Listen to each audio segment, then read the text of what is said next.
my dear friends. How are all of you doing today? I hope you're doing good. Because it'd be good if you were doing good. Aw, I got booped.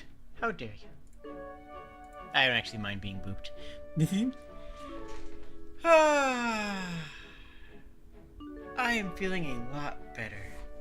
If you've been following things, you'll know that I've had a rough couple weeks. But I'm doing well, feeling good, and recovering. Yeah. I don't have any plans for this stream. I figure I'd talk with chat about whatever you guys want to talk about, do a couple channel updates, discuss... I don't know. Some ideas for content that I had. And just sort of vibe for a little bit. But I'm doing well. Genuinely. I feel like I'm doing a lot better than I was before. There were a couple things that shook me up recently. A couple on the content side, specifically a game that I was absolutely cherishing, performing terribly on the metrics. But I know the metrics shouldn't be important to me, but they are, because I still want to grow, and I still want this channel to be succeeding, to be... I still have dreams that someday that I can be a full-time YouTuber. That's what it is. It's that I still have dreams of doing this and being this a thing. Exposes Kobold to a rock that affirms your gender. The rock explodes.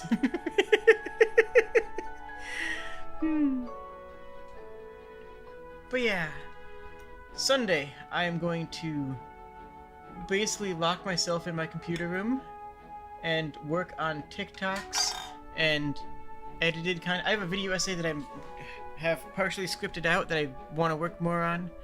I have a new type of content that I want to start working on.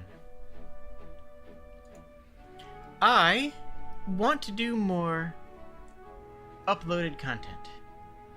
I tried with Soldiers, a game that I really enjoyed and I thought would be more popular, and I'm noticing now that things that I enjoy aren't necessarily popular. And that's tough to deal with, you know? Like, I mean, I know, I always live on the outskirt fringe. I always have weird taste. I always do weird things. This is not a surprise to anyone, me least of all. But when I find something that I really am passionately loving, and other people just kind of, you know, don't care about it, there's a kind of pain there, you know? There's a kind of hurt where it's like, oh, but I thought that people would like this.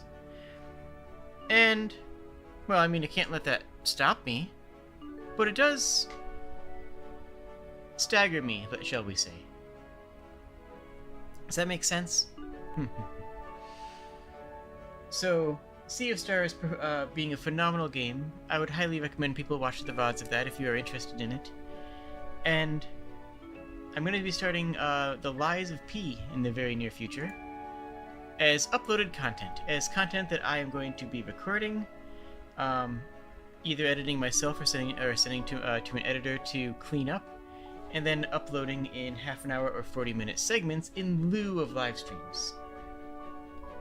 This is a type of content that's more aligned with what I watch. This is the kind of content that I watch, and I believe that I can do a good job of creating it as well.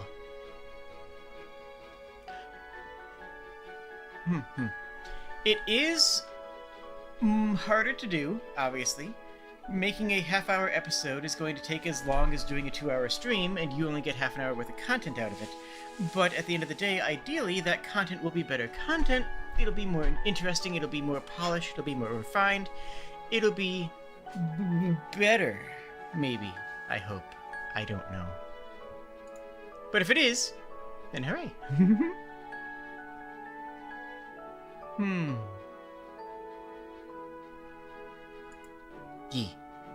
So, the next series on the channel was originally going to be Triangle Strategy, but again, if people aren't as interested in JRPGs, then I'll play that on my own time and try to play things that I think people are going to be more interested with watching. I know a couple people here are going to be like, Jade, I'll watch whatever you do, and those are the people who I thank you from the bottom of my heart.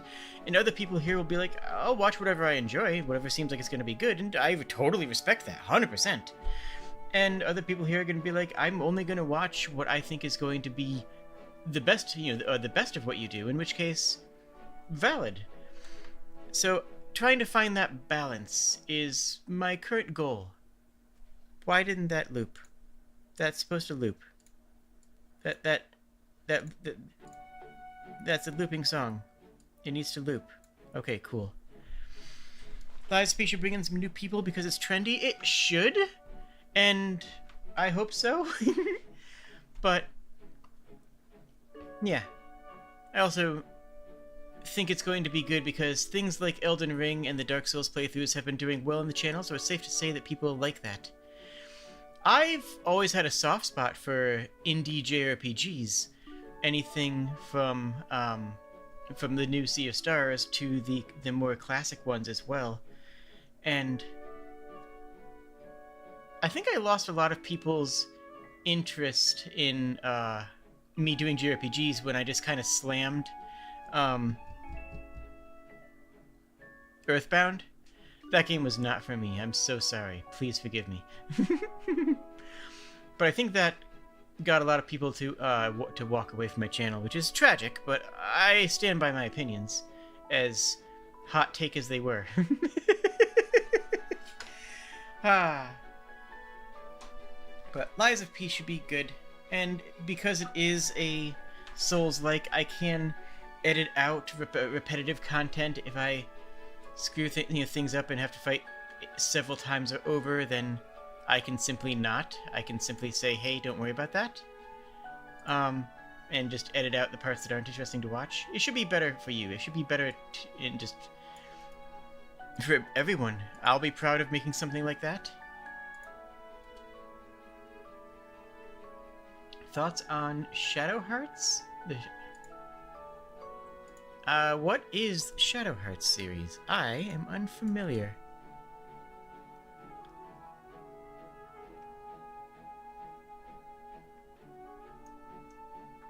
PS2 JRPGs.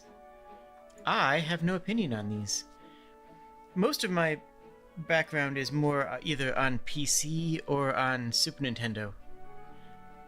That's really where I've played the most games, and N64. But there were not. I didn't own a whole lot of N64 games because they cost money. Mother series isn't kind to players in general. That is incredibly true. I mean, I am 100% like just. I think that my take on that game is valid, and I'm sorry if it wasn't what people wanted to hear, but I had opinions on that game. The game is yeah, and stuff. I honestly, what I want to play, like, I'm at the point where, okay, so full disclosure, I have a few games that I play off stream, that I only play off stream, or that I rarely play when streaming. And things like Monster Train, I will rarely stream, and Monster Hunter as well, I rarely put live. Because those are my games that I just play to relax. You agree with my opinions generally? Well, thank you. It's not like my opinions are, poorly thought out or anything. It's just they go against the common accepted thought process, which is its own troubles at times. Is this... Just making sure everything's cleaned up on Streamman. Yeah. So, and recently, and I think I'm going to go ahead and play a game like Soldiers. I might do that some more of that on the Twitch.tv, but I'm not going to make it a continuous thing. Not enough people cared about me playing it for me to commit to making that a full series on the channel, when I could be making series on the channel that people are more excited to see. And there's a pain for that, Killing a series hurts. Killing a series is always something that makes me sad, because I feel like if I were you, if I were in the viewer's shoes, I would be disappointed that I didn't get to see the rest of that series. Which is why I haven't touched Soldiers off stream in so long, despite the fact that I only did 2 episodes of it,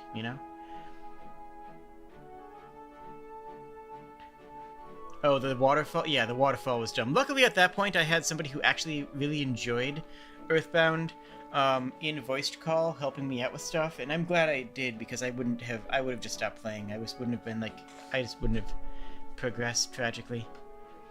Anyways, yeah. Other games like Return to Monkey Island or Titan Quest or Bloons Tower Defense are games that I have in my back burner that I just rarely stream. And the reason is that if every time I sat down to play something I was always streaming, that would lead to faster burnout. I haven't had much trouble with burnout. I genuinely haven't. I don't feel burnt out very often. And I love my schedule. Like, for a lot of people, 5 nights a week streaming would be an insane ask. But I was more than happy to, I'm more than happy to do this. In fact, I want to stream more, and I may in the future just slam the go button on Twitch more often, after I get some more personal stuff around here done. I am making a new streamer's den. I brought that up last time in the last just chatting thing, which was a week and a half ago or so. And yeah, that's still coming along. It is very difficult. You gonna see me like a cheese? I love cheese. Cheese is a big staple of my diet since I don't have any carbs in my diet. Although this weekend I am going to go off my diet and get some nice Japanese food. It's going to be very tasty. I'm excited for it. Favorite cheese variety? That is a tough one. I'm tempted to say Colby Jack. It's good, it's mellow, it's delicious. It just goes well with anything. But it's also very generic, but it is an excellent type of generic, But it doesn't really stand on its own the way like a pesto goat cheese or I actually have a 14-year cheddar, which is just the sharpest. It's just delicious. But I don't bust that out regularly, It's just that's sort of a special thing. Pepper Jack is very good. I do also like that. Also brie and honey. Brie and just a touch of honey is exquisite.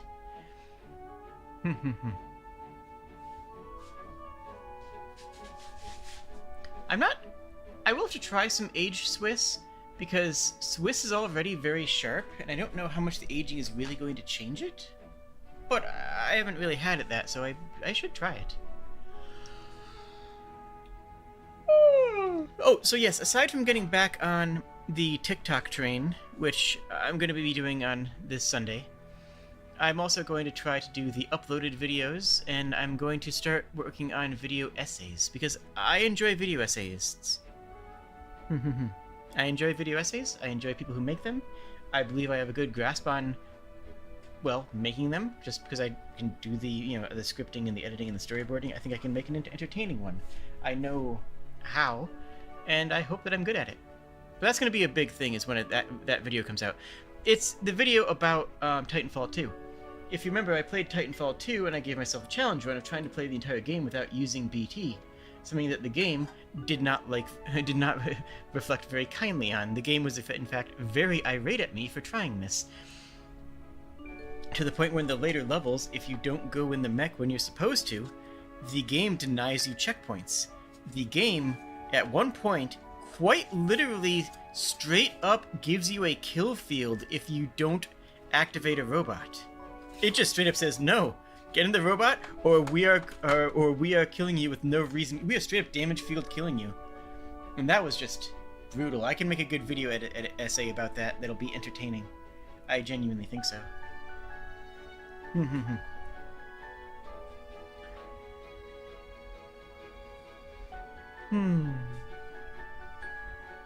And that's going to be a big deal. When I finish that video essay and publish it, that's going to be a big deal of determining how far I can go on YouTube, to be blunt.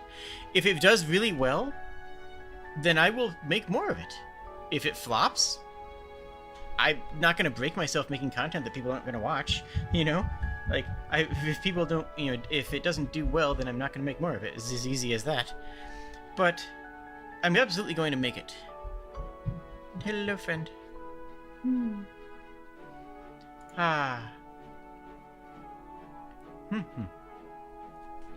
So, that's where the channel stands right now. is right on this precipice of wanting to do more and finally being in a space where I might be able to do more. And if I do more and it works, hooray! If I do more and it doesn't work, then I step back and just stream for and keep on going with that. And I hope that it does well. I don't know. I just hope people like me. That's really all it is. Boils down to. I mean, I don't have issues. You have issues. Shut up. I have issues. You do everything in your power to. I appreciate everybody who does like my videos. You know, repost my TikToks. You know, I don't know. I appreciate all of you. It does mean a lot to me. It really does mean the world to me. I need to figure out the algorithm, and any money I make in YouTube is going to go into YouTube, you know, into trying to make my performance better, into trying to make my equipment better, trying to make things work better. The people who like me, you guys here, the people who like me really do enjoy my stuff. And I feel like if more people knew I existed, it wouldn't be hard for me to grow, because there is this baseline that people already do enjoy what I do. So if I just keep on doing what I'm doing, it isn't enough because new people aren't finding me stuff. New people aren't finding the content. So I need to find out how to get... I mean, it's marketing, right? It's just marketing. I need to find out how to get my name out there. That's what every single VTuber in the world is trying to do. I have many steps up on a lot of other VTubers, frankly, just because of my tech and because of, you know, my base and because of, well, my background as an actress. So I just need to find a way to get more eyes. And I do appreciate all the eyes I have. You guys are incredible. You guys rule. Like, holy cow. You guys are amazing. I do have a special stream next Tuesday playing a new awesome and cool game that is called it's called Cobalt Core, and it looks adorable. It looks like I haven't played it yet. It looks stinking cute, and I cannot wait to try it. Pixel art game, indie game. I don't know if people are going to actually enjoy seeing it, but I hope that they do. Again, if people don't watch it, then I'll just play that in my off time and try to find something else that does. I had initially thought that I was going to make more of a name for myself playing retro games. I thought that I was going to go into Breath of Fire 2. I thought that I was going to go into Final Fantasy Renaissance, which is a Final Fantasy 1 remake that lets you choose Final Fantasy 5 levels of job classes, which is nice. I thought that was going to be my bread and butter. And then people just... I don't know. It's difficult to... If I played only one game, if I just did nothing but Roblox, I would get a following. I know that. I would also hate that. Not just because I don't like Roblox, but I don't. Not because the game itself is actually fine. It's just the company behind it. I really do not like their monetization habits, I guess you could call it. So it's not even like Roblox itself, the game. But if I just locked into one game for my entire, streaming style career, whatever, I would just... But it would make me grow, and I would get an audience, and I would get, that, and part of me says that would be a good idea. Yeah, the company is actually discussing it. They really are. They are literally stealing money from children, and that's not cool. I mean, hot take, stealing money from children is not cool. The hottest take, nuclear take.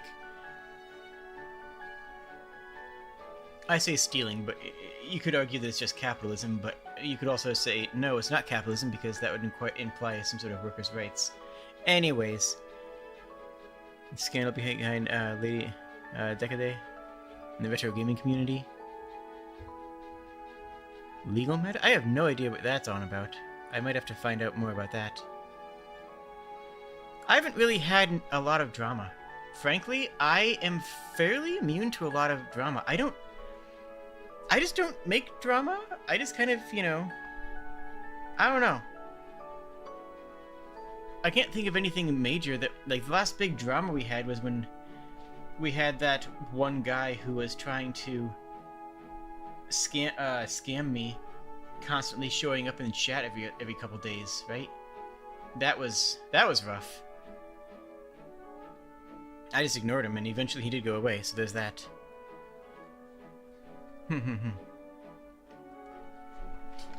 But other than that, like, I don't really engage with drama.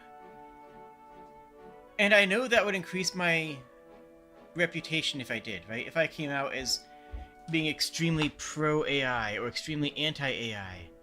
Or if I was, you know, became, like, I don't know. I guess the closest thing I have to drama is the fact that I am LGBT and, like, I got hate-rated a couple times.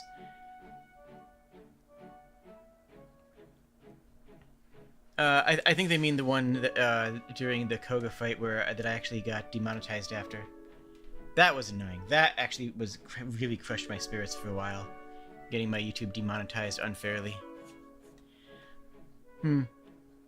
Ah, well. Yeah, that was that one.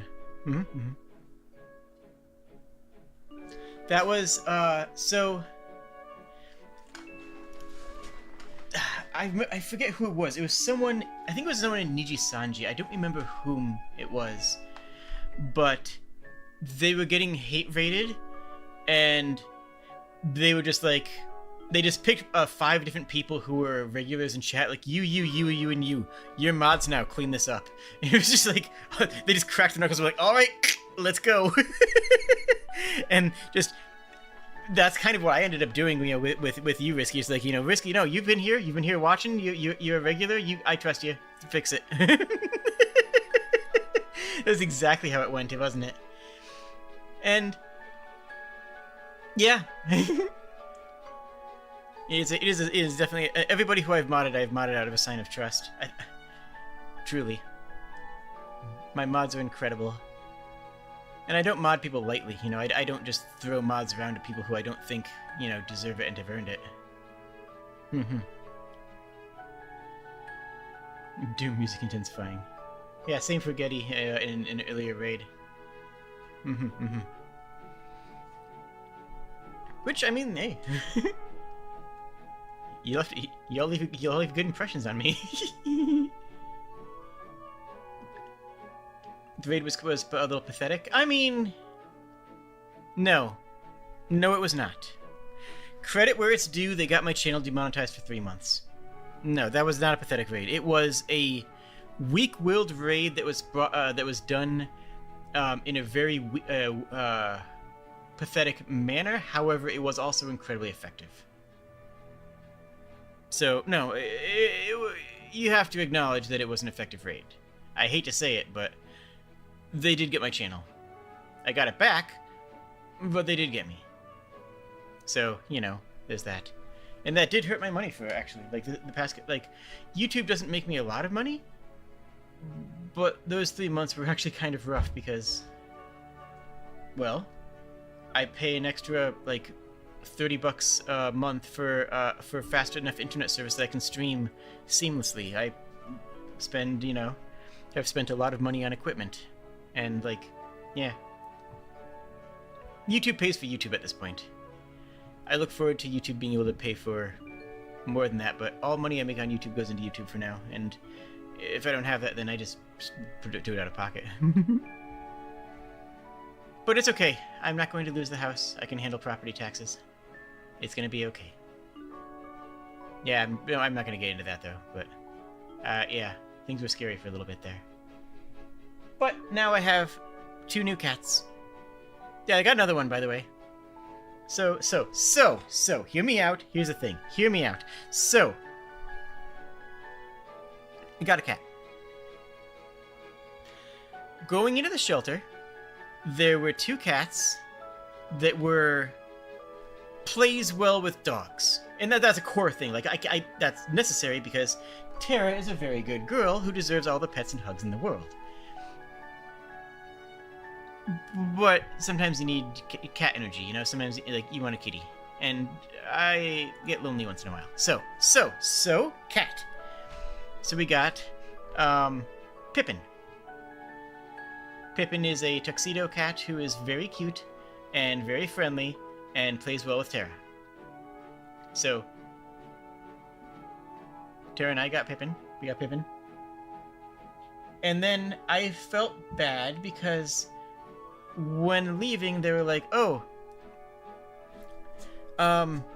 this other cat is also Pippin's best friend. So I'm thinking, I can't separate Pippin from his best friend. That'd be terrible. I'm getting the other cat. So, now I have Pippin and Mary as 2 cats. They are not the softest cats. They are not as awesome and badass as Goliath was. I do miss Goliath. Goliath was a very good bean. But these are very outgoing and active and very extraordinarily friendly cats. And one of them, I believe, has just walked through. Yep, there is Pippin. Hello, Pippin. Pippin is currently chasing a ladybug. It's true. I'm not making any of this up. Pippin came in here and is followed a ladybug until it landed on a soft place. It is now currently towering over it, and he has eaten a ladybug. Okay, Pippin, you have eaten a ladybug. What will you do now? He's looking around. He's inspecting. He's looking at chat. He's looking at chat. Pippin, what are your plans?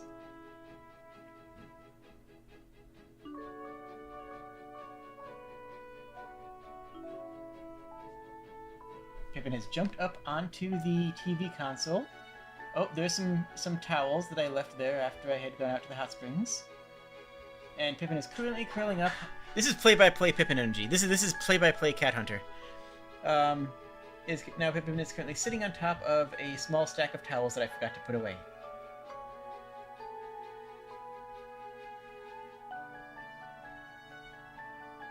Good times.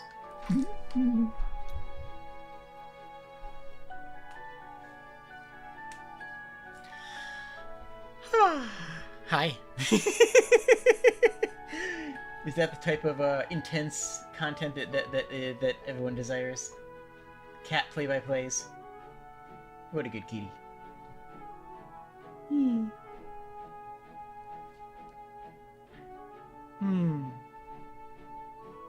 I do have a vacation coming up in December. Just a little 3-day getaway, which will be a lot of fun. I should have some upload content available at that time, so there won't be any skipped days of streaming. I could never miss content.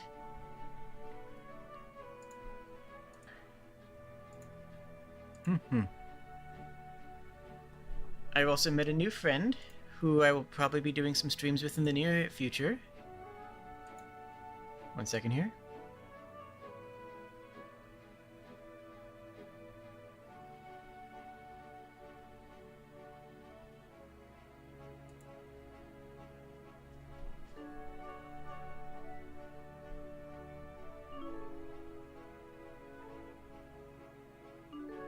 Rawr.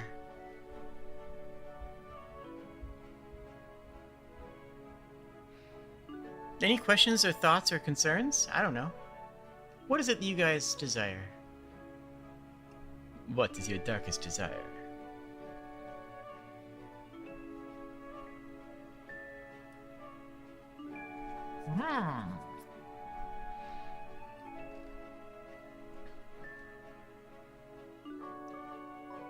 Thoughts are not allowed. Brain empty. Desire a new Yakuza game? Fair. Any new games I've been watching? Actually, there's a fun question. And yes. One channel I watch has been... I've been following the Dota International Finals. I haven't spoiled myself on what's going on how they end yet. But I've been watching that and all of the content involved in it, which has been a lot of fun. But I've also been watching Playframe, if you're familiar with them, they did I've done some a video series on Venba, which was a delight, and watching another series from them. What was it called? I have to look up and find out what it was. But yeah, so the and then Pro Jared is currently playing Final Fantasy Recollection, the Final Fantasy remaster game, the Final Fantasy 1 remaster that I had mentioned earlier, an indie game. I've been watching that. Those are the ones I've been watching. And I've been reading some manga. There's a manga called I'm Being Raised by Villains, and I am very much enjoying it. I'm 15 chapters in, and I've just spent a whole bunch of the day reading it. It's really fun. I don't read a whole lot of manga, but that one has definitely caught my eye.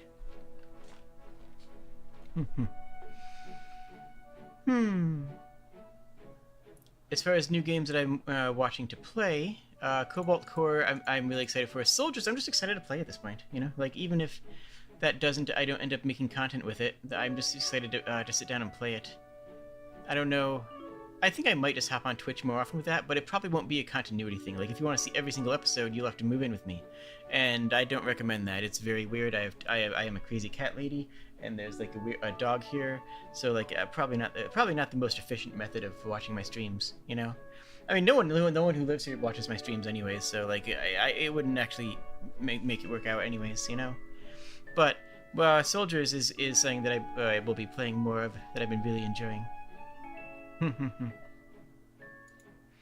I'm almost quote-unquote done with Monster Hunter Rise, which is a weird feeling, because I have, you know, all the weapons and I have most of the gear, and I'm just sort of in completion mode, going back and completing every quest at every rank that I may have missed.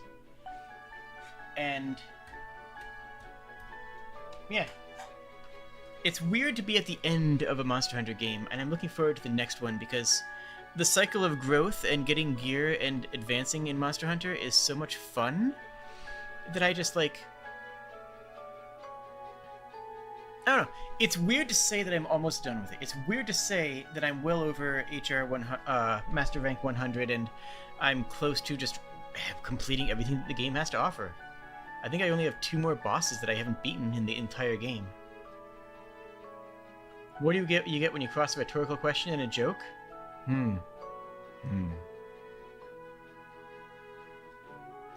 Hello, Tuze. Welcome. What do I think of when I imagine a Shadow Knight? I played a character that was a hybrid Paladin Warlock, and it was one of the most fun characters that I played. Just absolute blast. The mechanics worked so well for a Charisma-based Paladin and Charisma-based Warlock to cross-class with each other, and it was just one of my favorite characters mechanically that I've ever played. And I've tried to get it working in systems other than 4th edition. I've tried to get it working in 5e. I've tried to get it working in Pathfinder. It's like, this really was something that only really worked in D&D 4th edition. If I run another game on the channel, it's going to be 4th edition. I'm just warning you right now. I'm gonna play 4th edition, and I'm going to drag a whole bunch of content creators with me, kicking and screaming.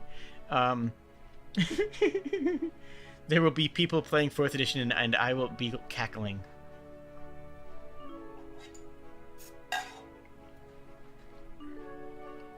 Would I ever want to play the next Monster Hunter game with others, or am I looking forward to playing it by myself? I am looking forward to playing it by myself, to be perfectly blunt. I love Monster Hunter games, but I don't want to tie Monster Hunter to streaming. To me, Monster Hunter is a fun, casual game, and I have to be in a certain mindset to stream, right? And I love that mindset. I love the mindset that streaming puts me in, but I don't want every time I'm playing a game to be that. And Monster Hunter is the definition of, I'll log on for a hunt before I have to go to work game to me. And if I can't log in for a hunt before work because then my audience would miss that content, then I am in a different mindset while playing it. You see what I mean? So, like, I don't think I would stream all of Monster Hunter in that way, simply because I would want the flexibility to, you know, not.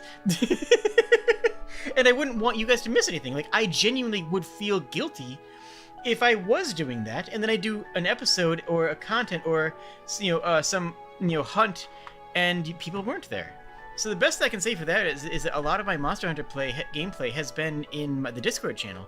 Like, I'll hop in there and play for a little bit, and sometimes people can join or not. And I'll be perfectly honest with you, sometimes logging in the Discord channel will have more people in there than I actually have during my live streams, especially lately. But that is a different feeling, because that's just hanging out with friends. This is hanging out with friends, but this is also creating content for people who will watch later. The friends who are not watching this live. I'm holding a soda here. The friends who are not watching live would miss that content and not have any way of knowing how it. I don't know. I would feel guilty about it. I would feel bad about it. It would make me feel bad personally.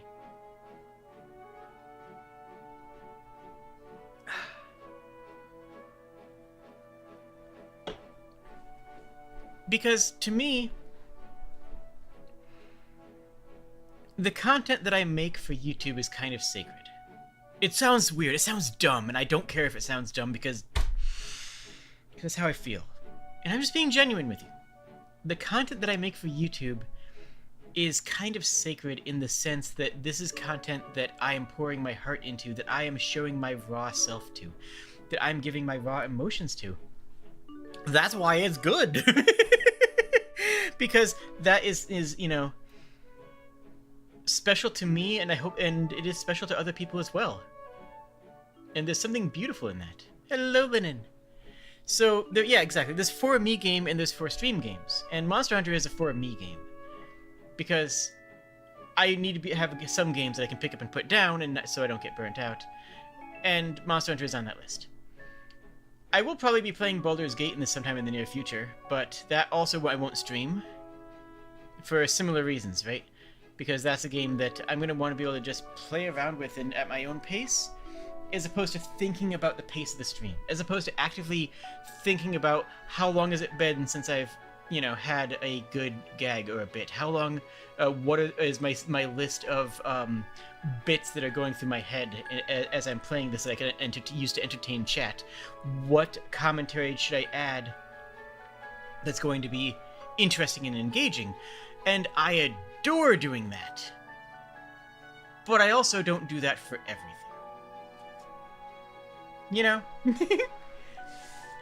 Also, frankly, let's be real honest here. I'm gonna be perfectly honest with you. There's a lot of 18+ content in Baldur's Gate 3.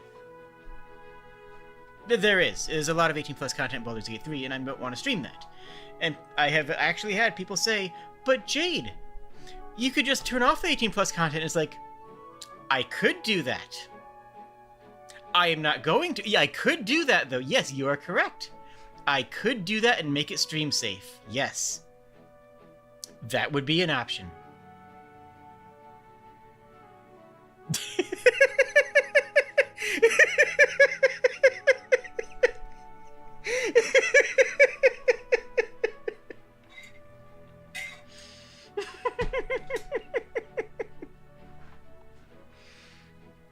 Especially since the 18+ content actually has purpose in the plot. I believe that.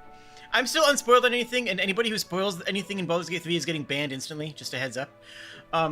But it's Larian Studios, and Larian Studios is one of the studios that I just genuinely trust. I trust things that Larian Studio, like, as a company, I've been following them for a while. They're a delight. When I heard that they got Baldur's Gate, I was actually incredibly hyped, and I still am. The only reason I haven't played it is because I'm in the middle of several other games with friends, and this is a game I was going to play with a couple of friends, specifically Jack Shadows, who's been, many people on the channel have seen in multiple collabs.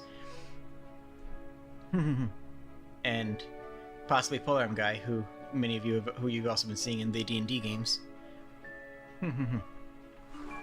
So, like, I'll probably be playing it, most of it multiplayer. Is the plan, is the goal, is the hope, is the dream, is the plan, is the goal. I still have these essential oils on my desk. On Twitch.tv, I've redeemed to smell them, but I just kind of smell it once in a while, anytime I'm streaming. What is a Boulder Gate? Baldur's Gate is an old IP of an RPG from the same era as the original Fallout games, Fallout 1 and 2 era, computer RPG. It's got a great storyline, but it does not age well. It is not a game that works well in the year of our Lord 2023. Don't go back and play it; you will be disappointed. But it's in the official D&D setting in the Forgotten Realms, and has an excellent story. And the series just kind of died after Baldur's Gate 2, despite the fact that many people considered Baldur's Gate 2 to be one of the best games of all time. Well, Larian Studios, the company that made Divinity Original Sin, go play Divinity Original Sin 2. You don't need to play 1 before it. Go play Divinity Original Sin 2. It is, again, one of the best games of all time. Take a friend who you like. Take a close friend and play Divinity Original Sin 2 with them, because it's one of the only it's one of the only RPGs that's actually made from the ground up to be multiplayer. It's turn-based, but it's actually made to be multiplayer from the ground up. And many of the plot points and the points where the characters have points where the two player characters are talking to each other, and that's a conversation that has no impact on the game, but it can spark a discussion between you and your friend that can last hours. It's great. Divinity Original Sin 2 is one of my favorite games, and yeah, but they got the D&D license. They got the license to make Baldur's Gate 3. They made it. It's incredible. I haven't played it yet. Also, you can mod kobolds into it, but I'm not going to because the kobold mods are very ratty and, the evil style of D&D kobold, so I'll probably end up making a Genasi monk instead. Water Genasi monk. Probably I'll just make Eddie in it, because the kobolds I'll be honest, they look ugly. You don't have a PC? That's fair. I've always been a computer gamer. I've always been a PC gamer. PC gamer, master race, etc., etc. So I've always been on the PC side. So my console history starts with the NES and the original brick Game Boy, the original non-color Game Boy, and flows into the Super Nintendo and into the N64, and then takes a hard turn into the PC land until for a very long time. I ended up getting a PS2 late into the PS2 life cycle, and I used it to play Final Fantasy IX, despite that being a Final Fantasy game made for the PlayStation 1. And 10. And then I went right back to PC for 11. But yeah, a lot of my history is playing Diablo, Diablo 2, Warcraft 3, all those games when Blizzard was a good company. Yeah, I said it. Fight me. And as well as Fallout and Fallout 2 and those games. Might and Magic 7, Mandate of Heaven. Played a heck of a load of that as well. I've always been a PC gamer. I mean, I installed Steam because my orange box copy of Half-Life required you to install Steam to play it. Yeah, that. How's that for you? So, yeah. Oh, by the way, I know a series that I could play that nobody would care about, but I still want to. I could pick up Tron 2.0.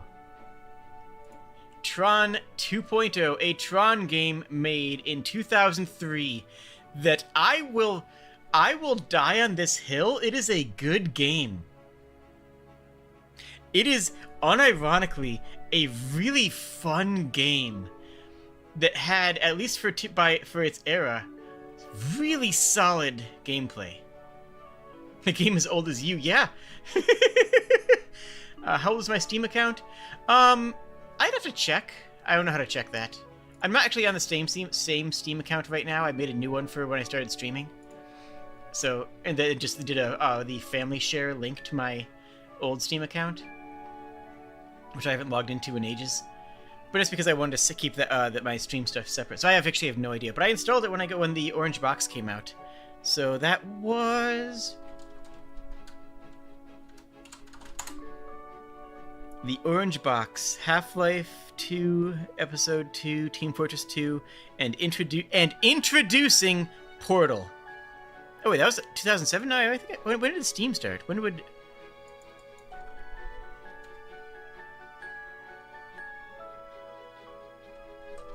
Steam platform. 2000. Actually, 2003 sounds right. I guess it was before Orange Box, but 2003. Yeah, that'd be about right. Yeah, I don't know, somewhere in that range, probably around 05 or so. But anyways, Tron 2.0 actually kind of slaps, and nobody would pay attention to it, but I don't care because it's actually a really cool game. You were born in 07?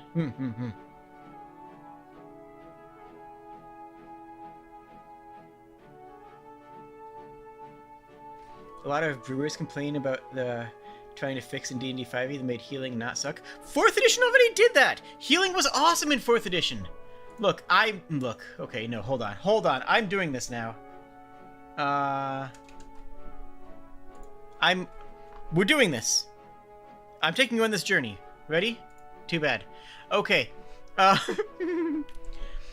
Dungeons and or Dragons 4th edition made healing fun. I'm going to list off the classes that had access to healings, because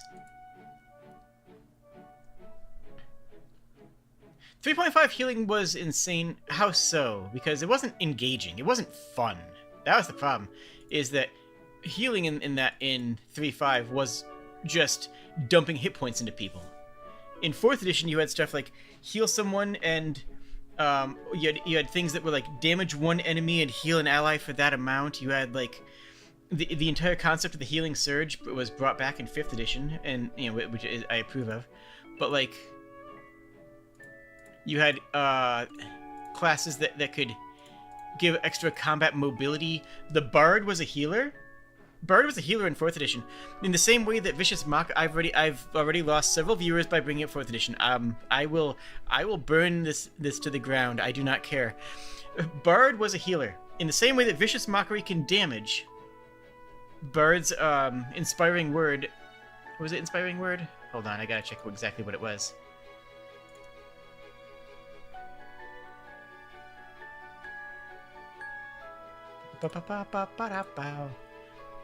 It was... Majestic Word. Majestic Word gave someone a heal based off of their hit die, and they could also regain HP equal to your Charisma modifier, and also they could move without provoking an opportunity attack on cast, and it was all done as a bonus action. All of this as a bonus action. It was heal for a quarter of your HP, and also to move 5 feet with disengage and move 5 feet as one action. You can do it twice per encounter, but only once per round. It was so cool. Like, that's a great way of healing. That's a cool healer. That's a really just a good and an interesting way of healing, you know?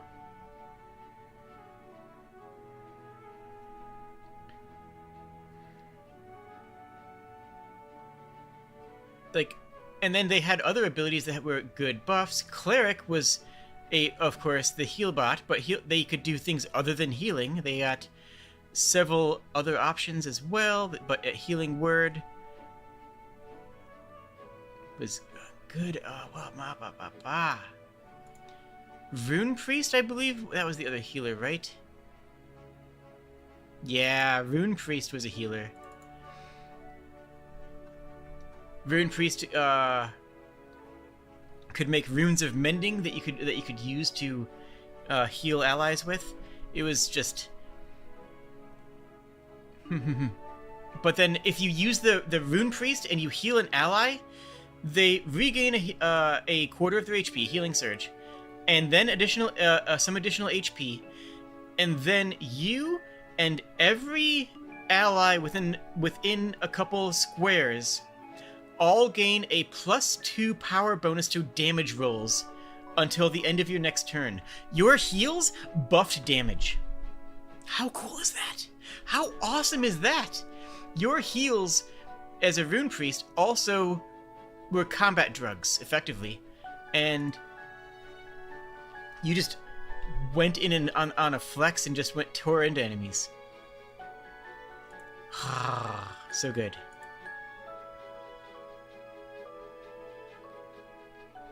And a lot of the other heals that you had, other than that one, required you to actually hit the enemy. Word of Shielding, it deals damage to the enemy and is a cantrip. But if you hit an enemy with it, then you can give an ally armor class bonuses. You can give an ally armor class bonuses if you hit the enemy. That's a great way to have a healer. It's not exactly healing, it's support, but that's a great way to handle support in D&D. It's you are supposed to get in there and be aggressive, strike the enemy. If you hit the enemy successfully, you can grant an ally a bonus to AC. Show me where you can do that in 5e. Genuinely, I want to know it. I want to play that. I want to play as a support role in 5e that is rewarded for aggression, you know? Like, with a cantrip. Alternately, the first time an enemy, oh my gosh. Or, alternately, you can lower the enemy's defenses, -2 penalty to their defenses until next turn. It's cool. It's just a good way to. It's good. It's just a cool way to heal. It's not binding you to only healing. It's not giving you just pure support role. It's giving you an engaging combat role in which you are the healer. But the healing isn't just like. But the healing isn't just dumping HP into people. Healing is super dynamic in 4th edition. That's part of why it's so much fun. Whereas a bard, like Jinx Shot, the first time the target misses with an attack before the end of your next turn, it falls prone. Basically, if you hit an enemy with an attack, you have to hit the enemy again. This is a recurring theme in 4th edition where you actually have to fight and engage with the fighting. But as a bard,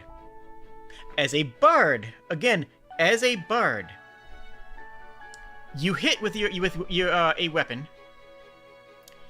The first time the target misses with an attack before the end of your next turn, it falls prone. Not knocked down on hit. It's do this, and then if they miss, then they fall over. That's a cantrip, buddy. That passes for a cantrip in 4th edition. That is a basic attack. That is something that you can do whenever you want. Misdirected Mark. Hit a creature. Well, no, actually, I'm sorry. This is actually a spell. This is a cantrip spell. There's a lot of melee. There's a lot of physical cantrips in 4th edition, which I love, frankly. But here's a spell for you. You want to hear the spell? This is a cantrip spell. Again, for Bard. Because I'm looking at Bard. Because I love Bards. Bards are cool. For the 4th edition Bards are even better. Ready for this? Okay, hear me out. Charisma versus Reflex? Fair. Love it. 1d8 plus Charisma modifier damage. That's for a cantrip, that's okay. It's not great, but it's okay. Target is marked by an ally within 5 squares of you until the end of your next turn. Meaning that ally, that enemy, takes a -2 to any attack rolls against any target other than the target you choose. You can you can direct their aggression and say, if you don't attack him, then you are at a penalty. That I can defend my party by saying that if you don't attack the paladin, you are getting debuffs. You're getting massive penalties. It's -2 to attack rolls. This is significant. Right? That's a 10% minus accuracy. That's a lot. Basically, a modified provoke that you can direct towards another creature. Exactly. Yeah, it's a provoke that you can target to another ally if you hit. Again, this is dependent upon hitting the enemy. If you hit, you can transfer a provoke onto another ally.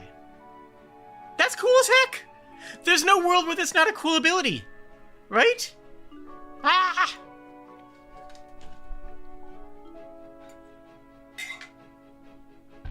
New gamer since they're smelling tank builds from that? Yeah, oh yeah.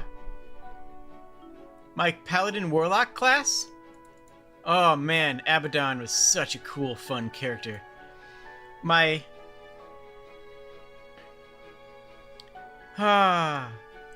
Warlock's Curse is just, you know, it's Curse. You know Hex. You know how Hex works. You know how Hex works in D&D. It just means if you hit, you do more damage. It's great. Combine that with Divine Challenge, which says that which is the classic Paladin taunt, where if the enemy doesn't attack you, they take holy damage.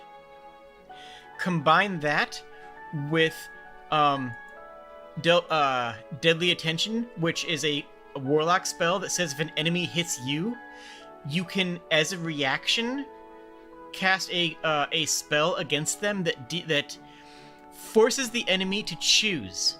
In that instant, time freezes for the enemy, and the enemy must choose to either deal half damage to you or take a 2d8 plus charisma modifier necrotic damage.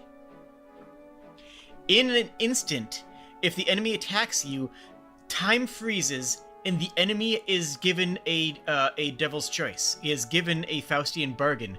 Pull your punch, or you are going to be taking backlash damage from this as well. In a language that they understand, even to a beast. That's cool as heck. And I with multi-class that, so I had that on a paladin. So I'm like, attack me. But if you attack me, I'm going to make you pay for it. It was so much fun. I love that character so much. It was so great. It was sick. It wasn't overpowered. Like, it wasn't actually, like, you know, overpowered good, but it was a really cool combo. I also had Unspeakable Bond, where if I got hit by an attack, target ally takes the damage instead of me. Which, again, I was playing the character as a demon. I was playing the character as... If you watched any the little bit of Kashak's game that I was in, it was a similar concept where I was a warlock who lost all their patrons. I was actually the patron. I was actually the warlock patron that lost all their warlocks, and thus had lost most of their power. But they were a devil. In this iteration, Abaddon was a devil, and they were lawful evil and non-party destructive. They had to work with the party, and they were glad to do it, but they were an evil character. And they loved putting enemies in no-win situations. These, you know, situations where enemies will fail no matter what. And that translated directly into the mechanics. Like, being able to have, you know, like, that backlash attack mixed with the taunts. Oh, it was good. And my first Kobold character was in D&D 4th edition as well, where I where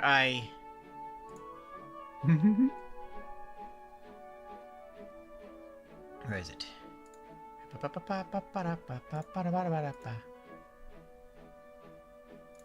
Where I used a Dragon Frost as a melee spell that, and stabbed people with it, with my daggers.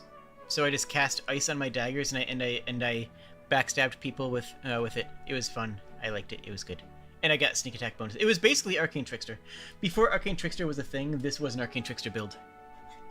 Lots of fun. Lots of good fun, yes. Anyways, hi. 4th edition is a good edition. And people dump on it way too much. Way too much. Because of two reasons. And I've seen the original articles. But people are like, oh, it's too much like an MMO. No, it's not. 4th edition is nothing like an MMO. Aside from the fact that there are multiple D&D MMOs, virtually all of which are based off of 3.5, And despite that, D&D 4th edition has nothing in common with an MMO. It really doesn't. It just doesn't. It has a lot more in common with Power Rangers.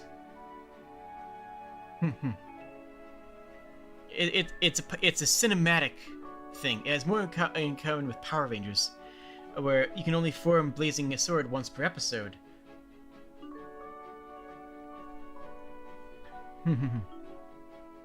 The other common issue was that what complaint was when people said, "Oh, it just doesn't have a whole lot of content." But that was actually never true, except for in the first couple months when people were comparing D&D 3.5, which at the time had about 200 books out, with a new game that had 3 books out. Oh, why isn't Druid a class? Because they haven't had time. It's a new system. They made Druid like 6 months later, and it was fine. But because it wasn't there at launch, people whined, and the whiners heard a lot about it, and it stigmatized 4th edition forever because those were the voices that everybody heard. And that was dumb.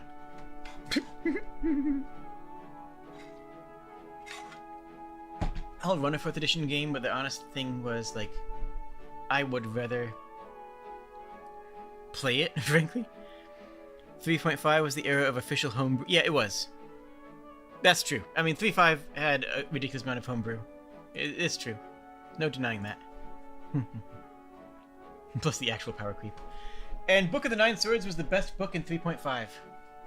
Fight me. Fight me. I will bite you and then I will cry. That's what happens if you fight me. Honestly, power creep isn't bad. Hot take. Power creep is simultaneously inevitable. And while it can be managed poorly, power creep itself keeps the game interesting, well beyond its natural life cycle. It's not power creep to release things that are better than old things. It's, like, not really. It is definitionally power creep, but over time, you release more and more stuff, and it has to be as interesting as the old stuff, otherwise no one's going to buy it.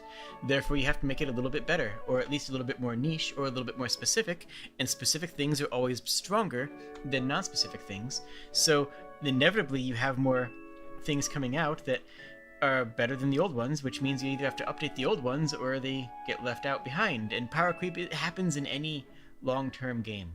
It's inevitable and not bad. It's bad. It can be bad, especially if you look at the way some MMOs have handled it, but power creep is not innately bad. A creep is an appropriate... yeah, exactly. And the biggest problem with power creep is when you have an expansion where somebody has to spend money to get the new content, and that new content is extremely big, bad, big, bad, strong, brutal.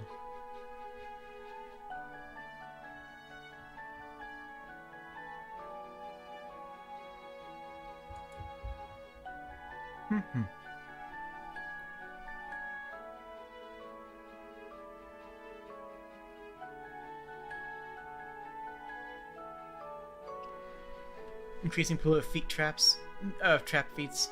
Yeah. Meow, meow, meow. I think it's okay to have bad choices in games. That's another hot take. But I actually celebrate games that allow you to make bad choices, because sometimes those bad choices can be turned in interesting ways. I mean, it wouldn't be a Jade the Kobold chat stream if I didn't bring up Final Fantasy XI again, but you know what where I'm going with that. A bell-themed Undead Knight? That sounds kind of cool.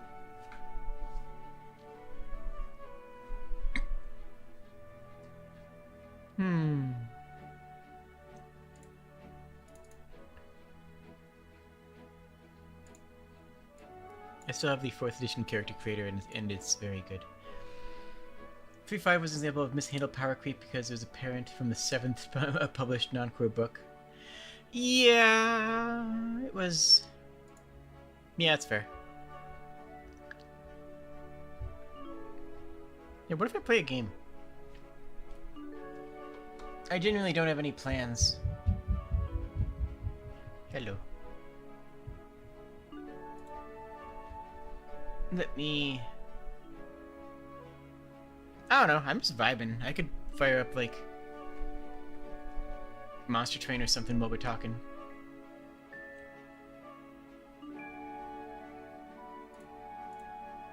I could do soldiers.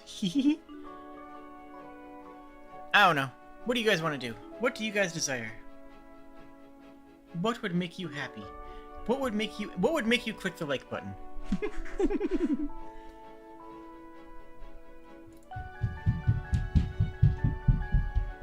Tara, please. I'm trying to stream. Hello. You desire the kobold. I am here. Hello. Yes, I am Jade. There's some builds you'd like making 5e that were kind of stupid but fun in their own way. That's the best kind. I mean, in any game, I like making my own build. You know that. That's why might be why you watch me in some cases. But like, I don't like taking stock standard builds. I like making weird and unique builds. I like making weird, unique, and interesting builds. That's what fills me with happiness.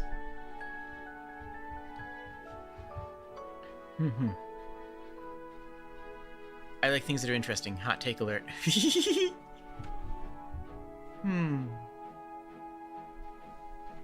We should swap up the... Yeah? Yeah. This song is still so soothing.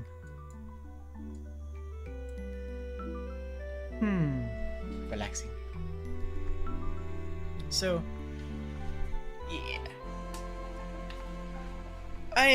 I still wish that I was playing in Kashak's game, because I really liked my character, and I liked my character in Sprig's dynamic. We had a really interesting backstory, and I really enjoyed playing the ephemeral Fae character that was, yeah, that I was playing. What's the name again? Dang it. I'm blanking.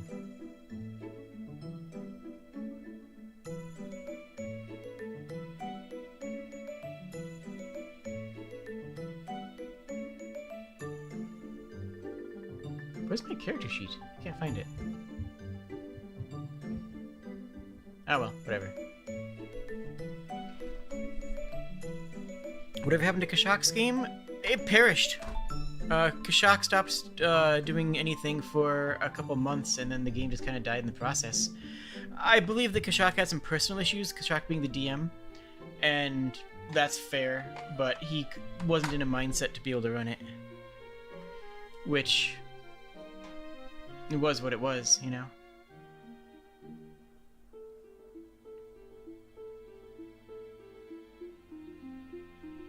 Where did I put things?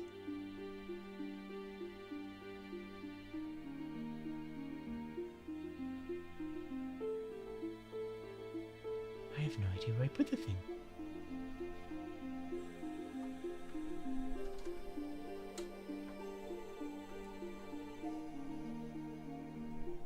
Kashak needs a hug, in general, all the time. Honestly, yeah, it's true. Kashak is a good bean. Asana, that's who it was. It was Asana. Yeah. Asana kol mehirvea.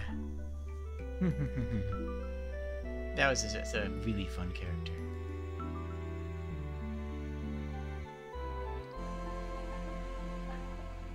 But I was trying to remake the Abaddon in that concept.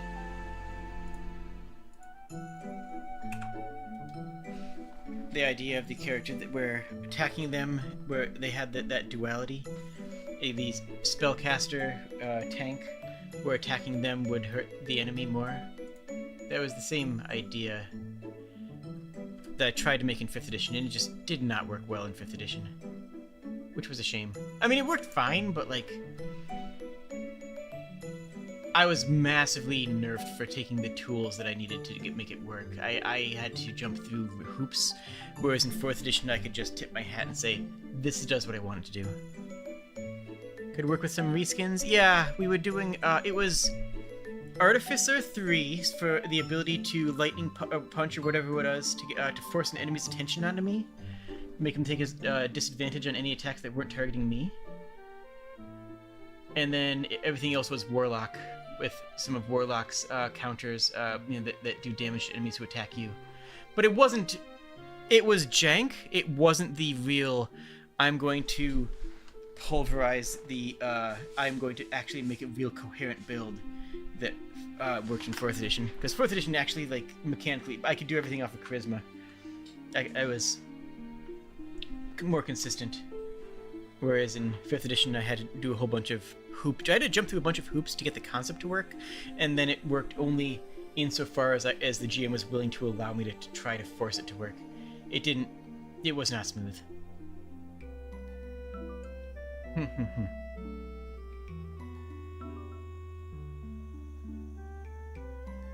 Well, I mean, yeah. The goal of it was to be a Palalock, of course, but the goal of it was, look.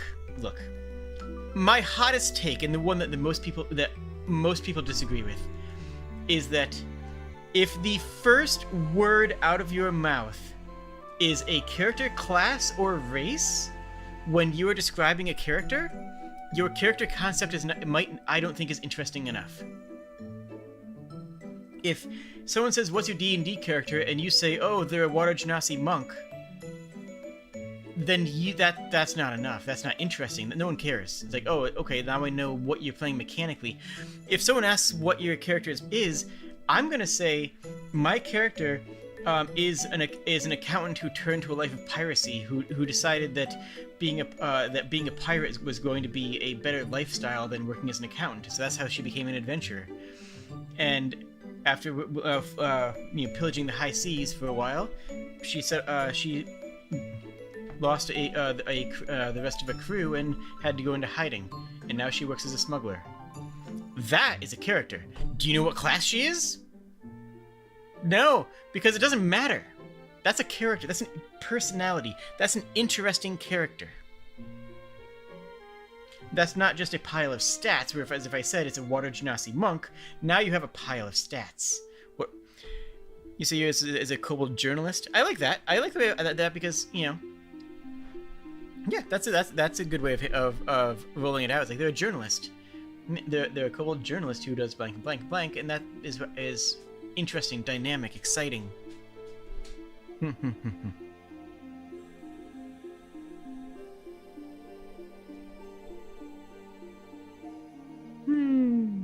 Yeah, that is a good way of describing it, I think. You're in a D&D 40k crossover? Ooh. That sounds kind of interesting. Using 5th edition rules, I assume?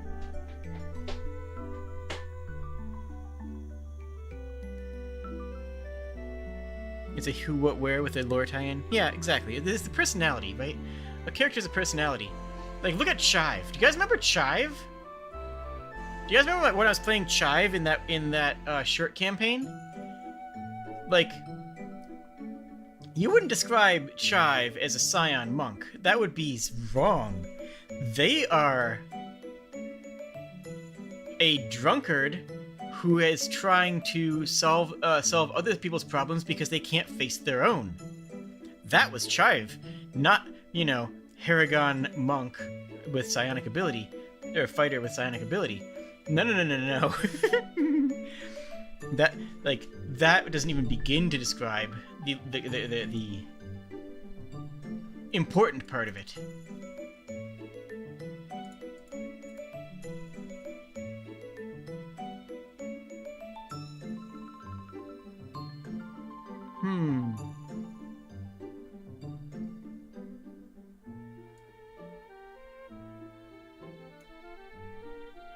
Wow.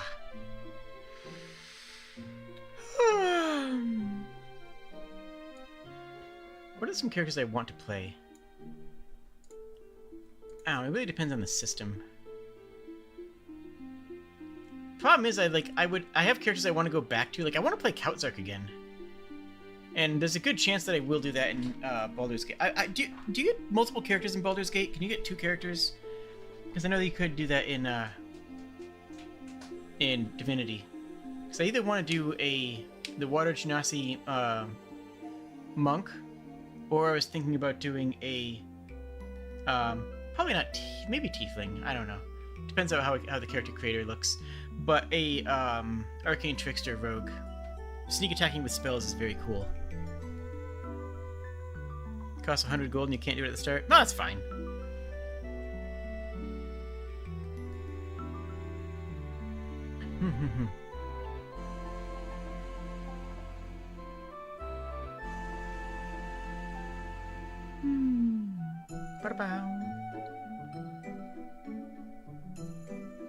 You can hire a hireling who takes the role of a sub-character. Okay, or you could just find an NPC that handles that role, I guess, because you control the NPCs in that game, right? So if one of them is a rogue, I can just play them as Arcane Trickster, or if one of them is a monk, I can play them... I don't know. I will have to play the game someday. I'm looking forward to it. But it costs money, and I have other games I need to play first. But I know the game's gonna, like, survive, you know? It's going to be a game that's going to be a good game, right? Like, I don't have any rush to get it, and I can just wait until it has a sale, you know? I can just wait until it has, like, a Steam sale, and I'm not paying full price for it. So, like, I'm not gonna... If I got it today, I wouldn't be sitting down and playing it today. I'd just, you know, play it sometime a few months later. So, like, I might as well just grab it when it goes on sale. You know? Oh. I'm gonna love Dragonborn. You know, I'm mixed on Dragonborn in 5th edition because 3.5 did Dragonborn so well. I loved the Dragonborn in 3.5. And I don't know how I'm gonna feel about them in, yeah, in other editions. Like, in 3.5, Dragonborn are other races that have gone through a ritual of Bahamut and cocooned themselves in a mystic egg and then hatched to become the unique Dragonborn. That's how Dragonborn were. Dragonborn weren't a race that you know that had children. Dragonborn was a choice and a dedication, and that's cool as heck. And in 4th edition, it's implied that the Dragonborn of that edition are the descendants of the Dragonborn from 3.5. And in 5th edition, it's just like, it's a dragon dude. What do you want? it's a dragon. It's a dragon dude. What do you want? That's all.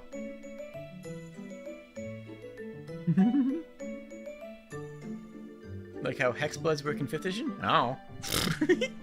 What's a Hexblood? Maybe. I'm gonna file that under a maybe. Oh boy, what is Steam recommending that I play? What is my next in queue? For the King? What is that? I have no idea. Whatever. Steam has weird recommendations because I play so many different games. Anything from Enigmantis to Soldiers to Monster Hunter to Tabletop Simulator to VR Chat and 310A to Bloons to Peglin, that Steam never has any idea what to recommend me. It's always just like, here's a thing, do you like this?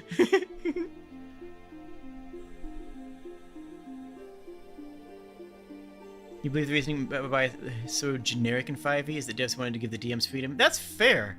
That's fine and interesting. I'm okay with that. But it is extremely generic.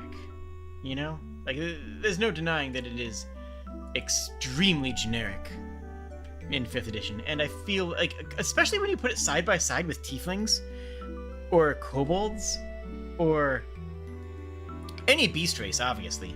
But, like, to put, you know, Dragonborn side by side with Eladrin, and it's like 5th edition is like, the dragons, whatever. Like, you can make the argument that the devs wanted to give the D&D's the DMs freedom to make their own depth, but that could apply to anything. Like, why was that a valid argument? And you know, for a Dragonborn, when they didn't decide to do that, if it was a decision, and not just a hole in their development. If that was a decision, why was it a decision for Dragonborn and no one else? Just saying, you know, it doesn't really track. It doesn't track that well. Clicky. Does clicky work? Does it? Yay, it worked! Click, click, click.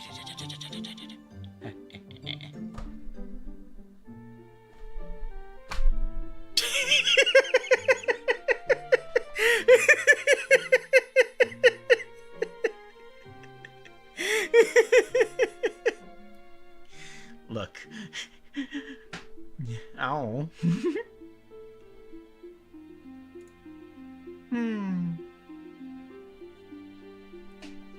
I was also thinking about streaming a VR game, but I don't know how well that would work. Like, I don't know. On one hand, it would give people insight into other games they might not have played because of hardware they don't have. On the other hand, VR controls would probably just translate more poorly into a streaming experience because of how twitchy I am. You ever notice how, like, my head is very rarely straight? It's always kind of tilted to the side.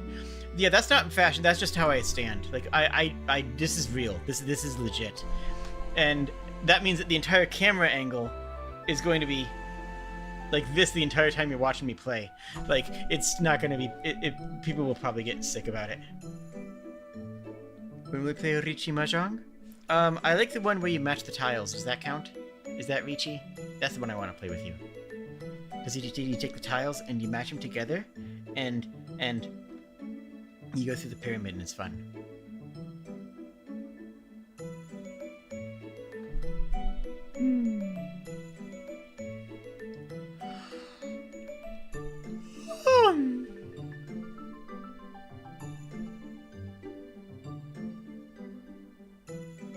I had a collab planned for Kaichu, and it just never manifested. I should probably recreate that with somebody else. You know what?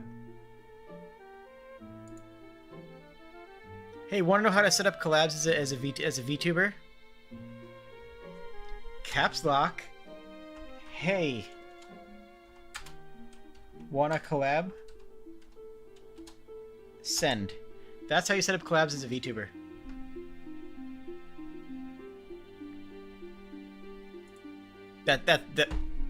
That's all it takes, folks.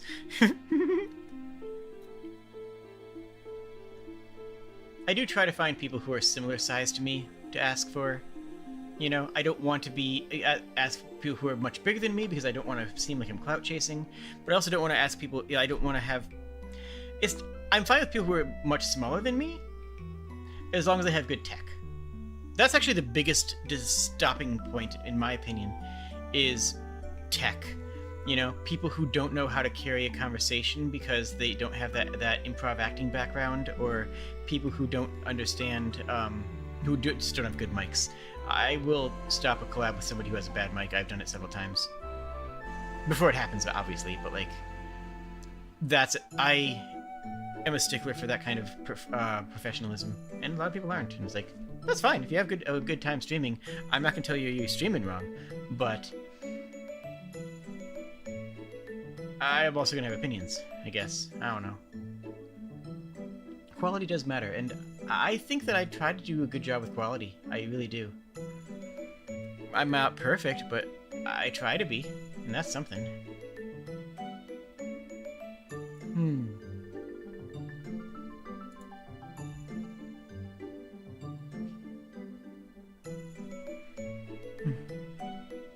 Meow.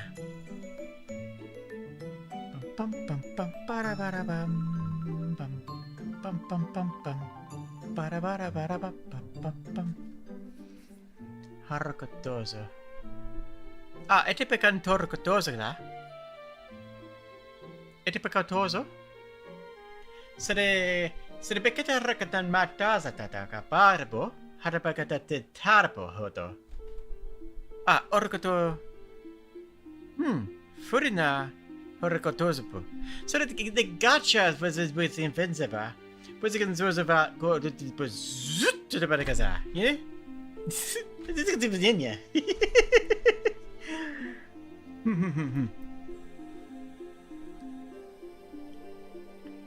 I should do another full stream of talking in that, rambling kobold speak. The trick with that is not to just say nothing. Just real quick tip for you. If you want to talk in gibberish, talk in gibberish. Don't just make noises. Everything I just said was a full sentence. I said, Farina in Genshin Impact has more power creep. Well, that makes sense because it's a gacha game. Gacha games always have a lot of power creep because that's how they get people to spend money. And if you don't have a really steep power creep curve, then you're not going to get the money that you need. I just said those emotions, I guess, not words, in the gibberish, and because I had meaning behind it, it sounds more like a language instead of just actually gibberish.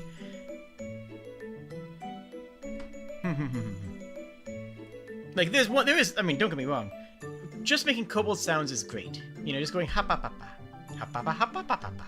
That's fantastic. But if you want to make it sound like another language, just let things roll off your tongue while thinking of something else. Like, be invested in your speech. Yeah.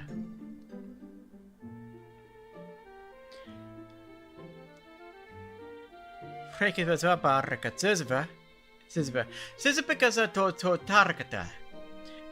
de kapapa rokosoza, harakato zozo, barakatazi bedbambetraka. Ete vanzva horokoto pa harakatezezra.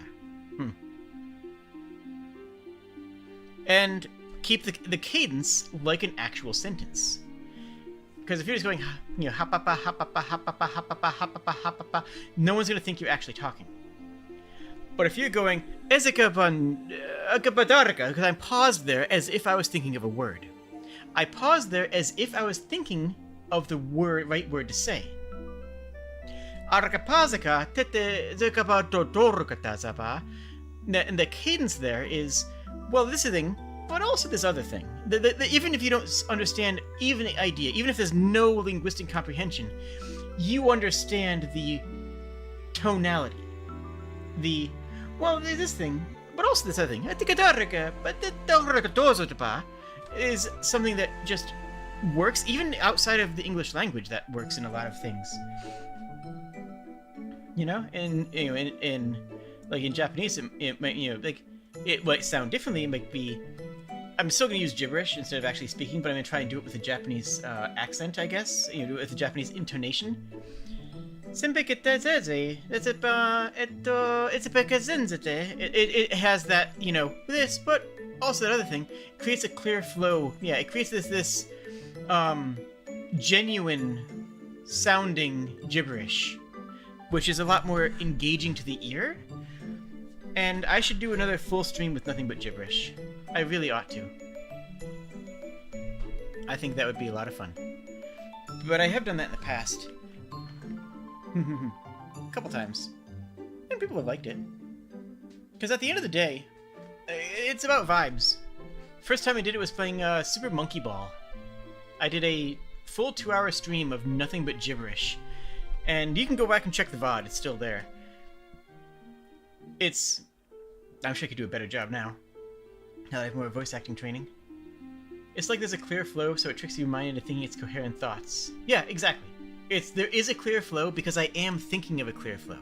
I am actually internally thinking of a clear line of thought, which you can pick up on. Even though the words aren't there, you can pick up on that. Because you legit thought I was speaking a legit language. I've had someone accuse me of speaking in Italian. True. I have had someone... one time I was going... And someone said, I don't speak Italian. What do you say? And I was like... I just cracked up. It's the funniest thing I've heard. Like, That was how convinced they were that I was speaking actual language, and they had heard some of the cadence in what they thought was Italian. It's like, oh, you know what? Sure.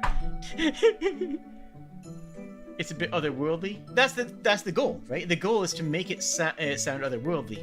It should. You know what? Actually, I'm gonna go take that thought point and adjust it slightly. Your goal is Uncanny Valley. You want it to be so close to sounding like an actual thing that you can almost parse it, but it isn't right and it doesn't work. It's the Uncanny Valley of speech. And Kitsapatara, and if you do this, and if you hubu, and hippipapapapa, and you can see which one of those work and which one doesn't. Some of them have cadence that actually works. It's a ventuzba. Ete hokapantorokotazeta. Epepatarkata tindazi apaparkata. Hatakaparkata atundorkotaba. There's no language here. This makes this complete nothing. But you understand the intensity. You understand hatorokapatoz dozbatarkotopambarkatiketambarkodozba.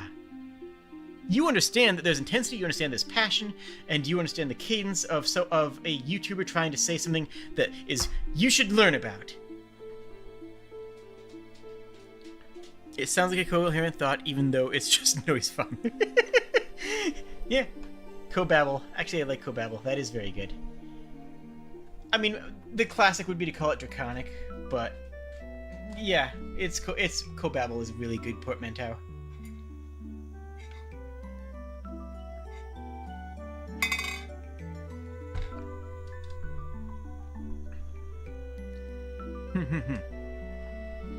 I like portmanteaus. So Sunday I'm going to wake up, record a couple of TikToks,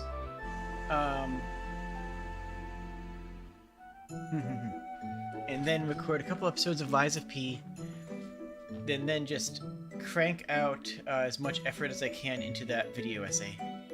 Which will also free up, doing the pre-recorded episodes of Lies of P will also free up more evenings for me to work on the essay.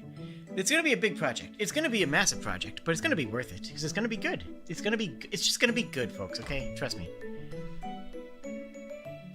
And if it's not, I'll just be sad.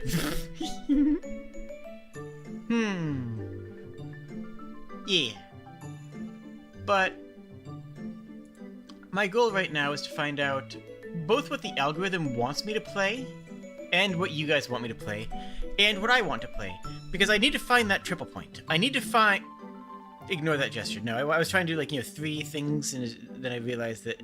Okay, anyways. That I need to find that triple point between something that the algorithm's going to pick up, and will help promote my channel, something that my current audience loves, and and you guys are going to enjoy watching me play, and something that I'm going to have fun with. You know? And that's not easy. And yeah, like I said, right now I'm banking on Lies of P to kind of go with that. If I hit it, I do, then yay. If I don't, I try something else. But I'll probably keep on playing Lies of P because it'll be fun. If it does poorly on the upload, I might change it to a live stream just because then I'm playing 3 hours per bit as opposed to 40 minutes per episode. Because 40 minutes per episode is going to make it a longer series, and series fatigue is a thing, you know? After 10 or so episodes of the same thing, YouTube starts to say, okay, this is episode whatever, and just doesn't end. You get less and less people following you. It's just the nature of things. It's just the nature of YouTube. But as somebody who prides themselves on playing story-based games, as somebody who enjoys narrative games and the stories that unroll, then that's what I want to shoot for. What is an alligator? An investigator, of course. And they just, investigators are very important. Especially when they are actually gators. There is a game. Oh, what is it called? Is it just called Later Alligator? Not that. Hold on. Yeah, it's just called Later Alligator. Fantastic game, outstanding visuals, outstanding artwork, adorable story. 10 out of 10. The only reason I haven't played it on the channel is because I have already watched it. I've already watched a full playthrough of the game, so I wouldn't be giving my my genuine reactions to it. But yeah, next time it goes on Steam sale, buy Later Alligator. You will not be disappointed. It is a adorable game. Assuming you like puns and cute art. And if you don't like puns and cute art, then I do not know how you found this place here. Heartwarming ending, truly, yes. Who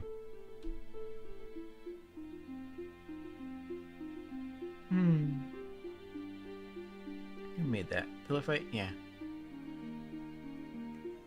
But that is definitely a game that comes with a high recommendation. Also, Little Gator Game. I'm really proud of my playthrough of Little Gator Game. If you want to see something that I did a little while ago, but Little Gator Game is adorable. Oh, I love it so much. I need more games like that, frankly. If you see a game like that you want me to try out, especially if it's short and sweet like Little Gator Game or Later Alligator, let me know because I would be glad to play that. A short or something that will only take 6 hours to complete, give or take. Game that's of that type of mood, vibe, I guess. I don't know how you want to phrase it. Just hit me up on Discord or in the comments section.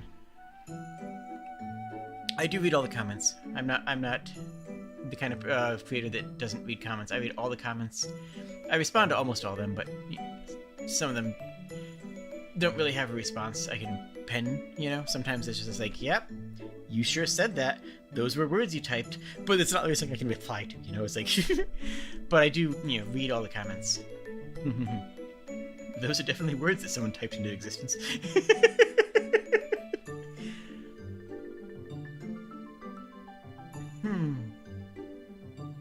Clearly, I should just be playing Emoji Tower Defense. That's what the people want. That's what the people want. Emoji Tower Defense. Let's go. Okay, but unironically though, I know the guy who made Emoji Tower Defense, and it is actually a good game, and I kind of do want to play it.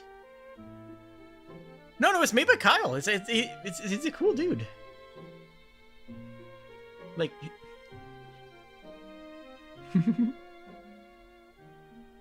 Helix Fox is a decent makes decent games. It's cheesy, it's corny, but it's also cute and endearing. And it was made with the intention of being a meme. So it's got that going for it. Of all the words, that's some of them. Mood. Epic Battle Fantasy. I've not.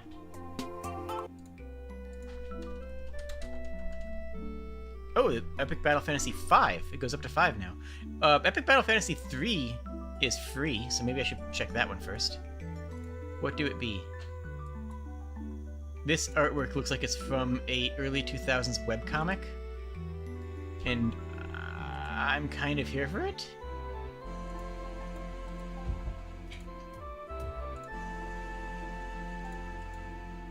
Oh my goodness, this is absolutely an early 2000s webcomic. I might be into this. Kongware turn-based RPG that's chock full of referential humor. Okay. I add to library for Epic Fantasy Battle Fantasy 3, because that one's currently free on Steam. And this is the soundtrack, so might as well grab that.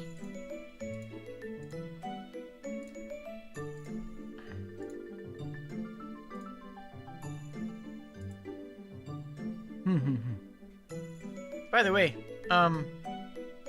not to shill too hard or anything, but I do have a shop. I think I actually have it listed right below the description. Oh wait, I should actually change my background to that, as long as I have it here. There. Hi, how's it going? This right here, this background, actually is available. You can buy it as a print, and it's really, really good. Just genuinely, it's a good quality print. This artwork's incredible. So, yeah, that does support the channel. I also have t-shirts. I don't know. I wanted to make them subtle, so this not a big, why do you own that t-shirt? Like this all of my artwork that I use for the channel, like if you had this on your wall, it wouldn't be, why do you have weird VTuber artwork on your wall? It would be, oh wow, that's a cool landscape. Neat. You know? Like, this is just a really cool fantasy home. This is just a good thing. But yeah, that's available. Yeah. Oh yeah, Octopath Traveler 2. That was a game I wanted to pick up. I loved Octopath Traveler 1. I have to watch for that to go on sale. That came out in February and is still money dollars. God, I want that though. I'll play it. I don't know if, would you guys want to see that on the channel? I'm nervous to do another JRPG on the channel because of Sea of Stars reception, so I'll step back on that. Maybe I'll just play that on my own time. I'll wait for it to sale anyways. But Cobalt Core looks adorable. I'm gonna play that next week, and then yeah, some Lies of P will come out in probably the week after next.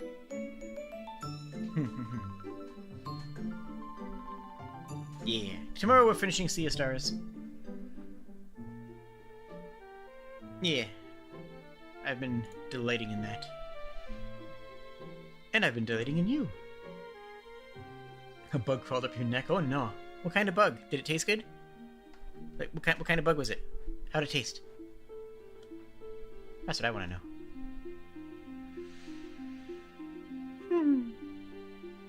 I've also been thinking about switching from, Aw, you've been enjoying me too. Aw, thank you. I've been thinking about switching from VC Face to either Vinyan or Warudo. I know they have a bunch of integrations for Twitch stuff, which I don't care about. I actively do not want that on my stream because I don't enjoy that. I know a lot of people do, and I don't begrudge other streamers for having it. But when I'm watching content, I don't want to see like Spriggs, being hit in the face with a banana. It's like that, haha, funny. But like it works for Spriggs' stream, but it wouldn't work for my streams. I tend to be a bit more low key than that, and a bit more, narrative focused and focused on the game. And having a distraction like that would both pull me out of the game experience and I don't know. It's a distraction. That's a good way of putting it. That's really everything I'm saying is just that it's a distraction, huh? But yeah, I get it. I do have sound alerts when I'm streaming on Twitch. And those can be very funny. But by and large, so the VNeon has a bunch of those integrated, which I wouldn't want. But it does also do some other things, and it might have slightly better tracking, and that's it. If it has better tracking, I'm in. I want to give you guys the best. I want to give you guys the best experience possible, and the best tracking I can give you is going to be whatever I can do. It's a way for viewers to interact. It can also be distracting. Yeah. Totes.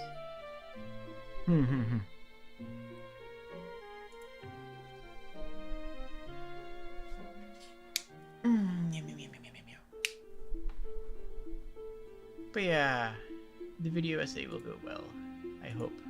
Or I'll cry. But either way, you'll have that going for it.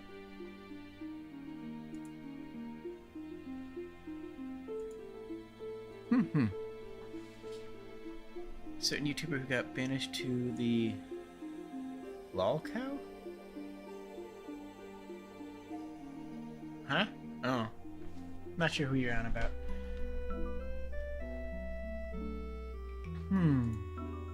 So, any other topics we want to talk about, or we just want to tip our hat here? Yeah, that is a lot of slang. I am not uncertain what a lol cow is, and I'm not certain that I want to learn. Person doesn't need exposure. Yeah, I'll accept that.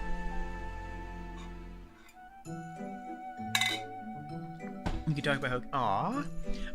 Honestly, I kind of want some updates to my model. Like, I can't afford it right now, but next time I can, I want to get a new outfit. I love the model, I love the face, I love these hands. They break a little bit, you can see there, but like, these hands feel better than the big chunky kobold ones. They're still too big, frankly, but I can worry about that never. Think about saying more artifice video? No, absolutely not. No, I'm an NPC. Remember, I am not an artificer. I'm an NPC. I wanted to make my Ren Fair outfit into my character's costume. That was my goal, was to make my Ren Fair outfit, which would be bodice and skirts.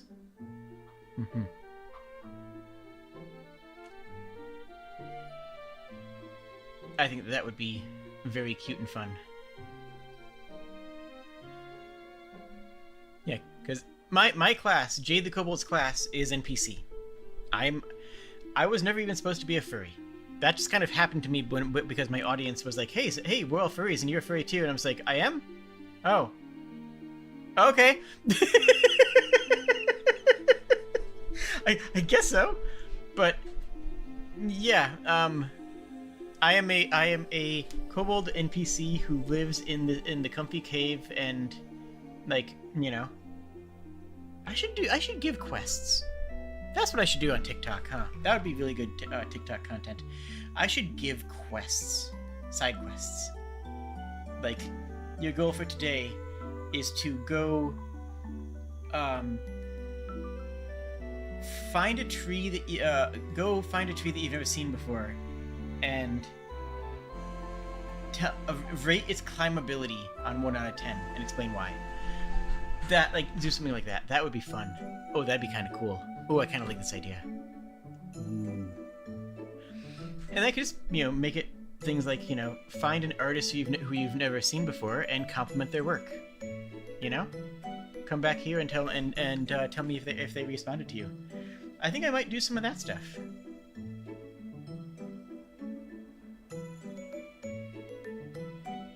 Donate your bones. I found some random bones the other day in my bed. No, this is true. This is not a bit. I just want to clarify that right out of the gate. I am not making a bit here. I found, so I was lying in bed, and look, it's a big bed.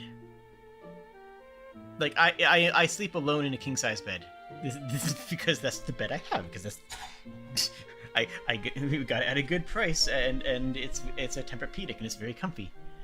And I was stretched out, and my hand was under the covers on the side of the bed that I don't usually go to, because, again, it's a huge bed. And I felt something, and I thought it was carapace. I thought I touched a bug, and my hand like whipped back. I'm like, oh, what is that? What's over there? It's like a spider or a scorpion. I don't want to touch it if I don't know what it is.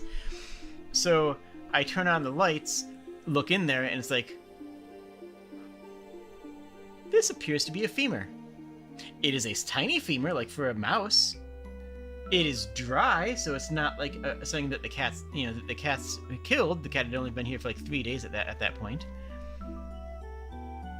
I do not know the origin of this bone. This is mildly concerning.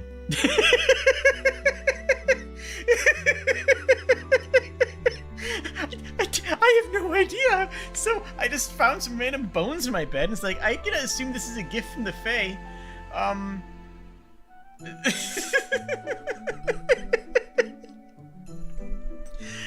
Neat.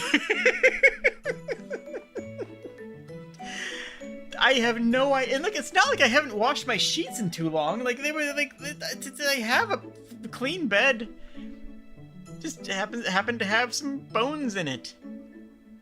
2 of them were fractured too much to tell what they were from, and one of them looks like either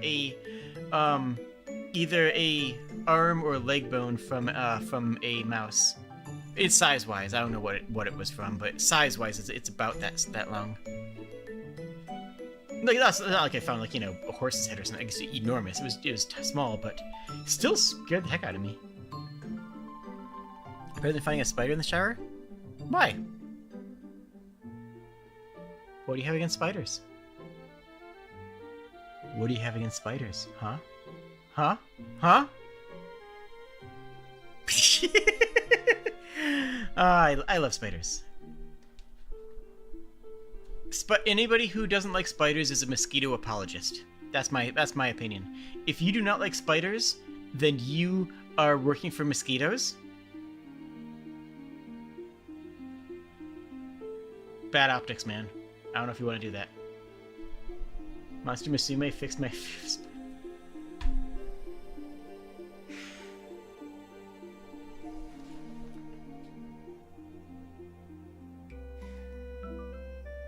Am I supposed to pretend I haven't seen that now? No, but like... If it worked, it worked, I guess.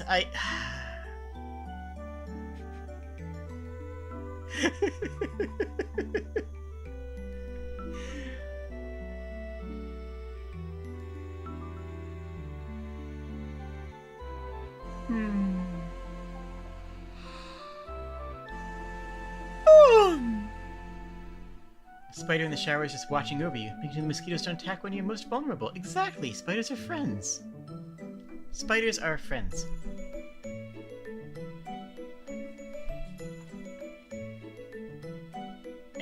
Spiders are a sign of a good and healthy house ecosystem. Internal house ecosystem, that is.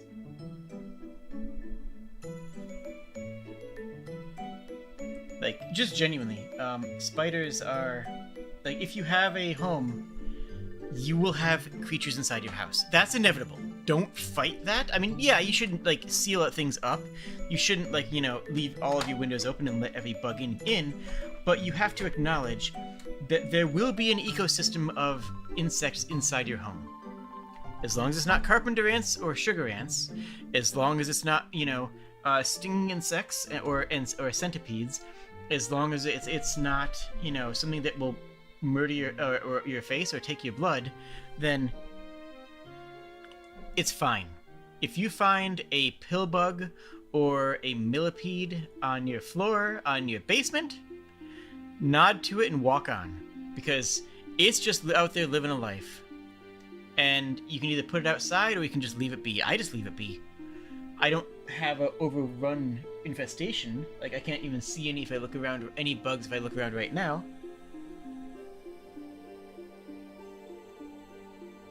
One spider and one fly. But you have them in your house, period.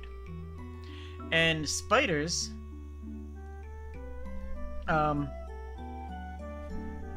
are a part of that ecosystem. And they'll take care of, specifically, the most annoying pests. The most annoying pests being houseflies and mosquitoes and things like that. Those are the things that spiders will take out first. So just accept that you have a bug ecosystem in your home, and accept that a spider is a part of a healthy iteration of that ecosystem. Okay?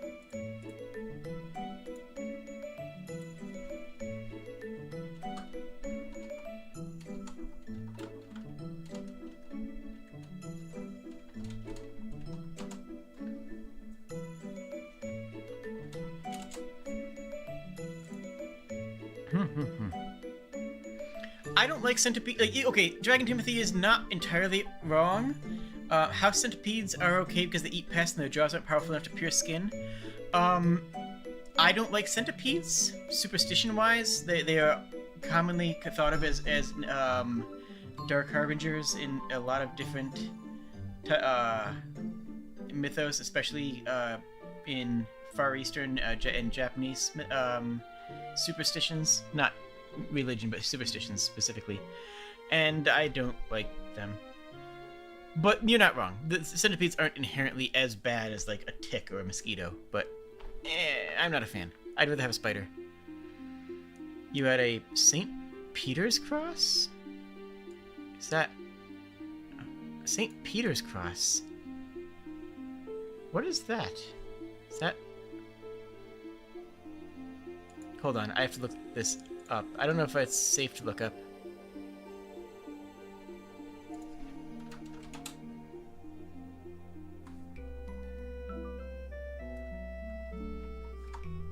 Oh! Oh! Oh! Oh, I see. Okay, cool. Look, I thought you were saying you had a St. Andrew's cross, and I was just kind of like, whoa, that's a bit too much TMI for the pace of my streams, okay? That isn't what we're... Anyways, brown recluse are bad. I don't like those spiders. Brown recluse spiders are bad. Okay. Anyways, let's keep it moving. There's other spiders.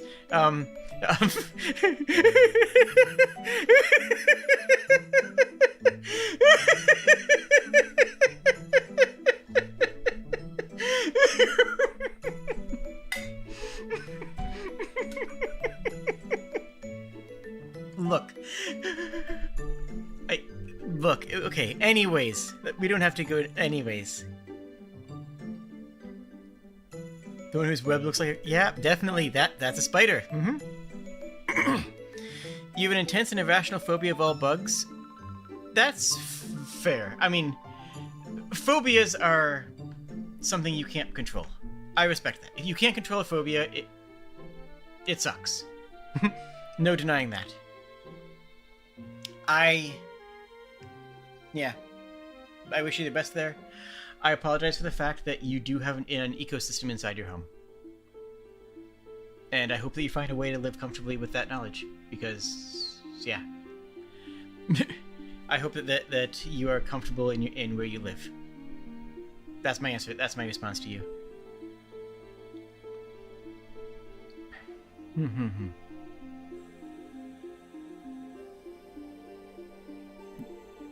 Dark but not edgy? That can be hard to do well.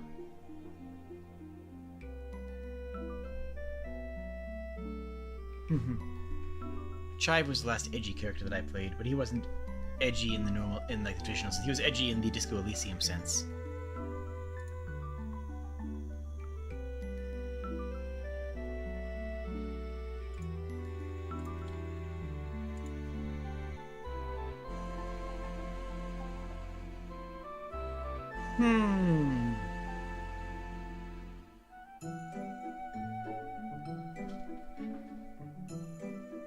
Wow. I need to do the trivia segment of Sea of Stars. I have to do that before the next episode, otherwise I won't get the true ending or whatever.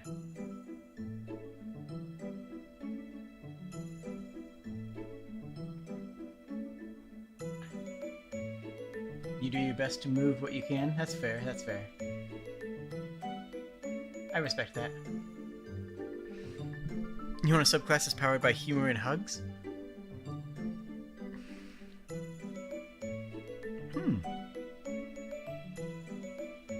You could probably make a laughter domain style of bard.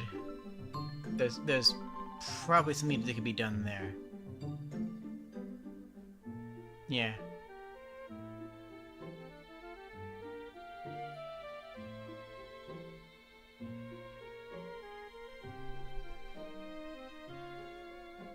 Barbarian you were making that hates magic.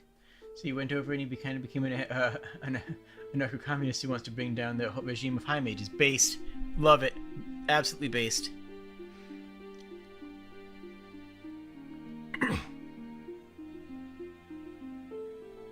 Jade the Kobold Disco Elysium playthrough when? I accidentally made a White Cloak once. That was really funny. I was playing... I was invited to a Wheel of Time game. Okay? Okay. I was invited to a Wheel of Time game. If you don't know anything about Wheel of Time, it's a decent setting once you get past the ridiculous amount of misogyny that the author wrote into the world, but I hadn't read anything about it. I had never read any of the books. I didn't know anything about it, but my friends wanted to play a Wheel of Time-based D&D game. Actually, it was its own system, I think, based off of 3.5. And I was like, sure, I'm in. I don't know anything about the system, though. So I says to them, I want to play a character who also doesn't know about the world. I want to play the fish out of water character. That way, I can pretend... That way I can roleplay my ignorance, you know? And people say, oh, we're going to such and such place, I can say, what's that? You know? That way, I am inherently on the same level as my own actual knowledge of the world. And people are like, oh, okay, cool. So I made a woodlands tree feller, just homesteader, who lived in the middle of the forest. And the party bumps into them, and they join up, and he was a fun character, and I got to ask questions and, you know, give responses to help learn about the world, because, again, I never read any of the books. So I was kind of playing with it, and they was magic. I'm like, well, how common is magic? Like, well, most commoners would have never seen it before. I'm like, okay, so magic is probably pretty scary then. And they were like, well, kinda, yeah. It can be a little scary because, you know, a lot of people don't understand it, and it's usually tied to some dark things, you know, with especially depending on with the legends of the dragon wizards or whatever they were called. I was like, oh, okay, my character's gonna be scared of magic then. Because that makes sense, you know, magic is gonna be inherently frightening and something that I'm not familiar with. So I'm going to treat magic as something scary and unnatural. Apparently, I had inadvertently sort of taken the same ideology as the villains in that setting, who are called the White Cloaks, who are mage hunters, who hunt down anybody who uses magic and stab them until they stop using magic anymore. And I was just kind of like in character, I was like, yeah, that makes sense. I mean, magic isn't natural. We shouldn't need it, and anybody who casts it can be in danger, because if they're doing dark things, it might cause dark things to come to them. I mean, dark things have been coming to us. I've never seen any of these monsters when living in the woods. And now, just traveling with you guys for a week, we've already fought all these strange creatures. So I had just, you know, made a villain character in complete accident, like, who was, like, actually sympathetic to the White Cloaks. It was quite interesting. Anyways, I read the books later. They're okay. Yeah, that's right. I spent so much of my time reading every single one of those books, and my end result is, it's okay. It's alright. I watched some of the TV movie miniseries. I forget where it was on. I watched it in a plane. I was flying, and it was a free movie available on an app in the plane, so I watched it. And I watched the first few episodes of it, and it was like, oh, it was not bad. I want to watch the Foundation miniseries. I don't have the platform, though, so yar har har, I guess. But the Foundation miniseries is Foundation series of books are some of my favorite books. And I've been meaning to watch that for a while, but, like, it's hard to just not sit down and watch YouTube. You know? Like, the other day, I had a whole bunch of time, and I was literally about to click on an hour-long video essay and 3, like, 40-minute playthroughs of stuff. Like, 2 Let's Plays and 1 video essay, and then 1, yeah. I guess another video. I guess it would still be another video essay. Like, it's some other shorter video essay.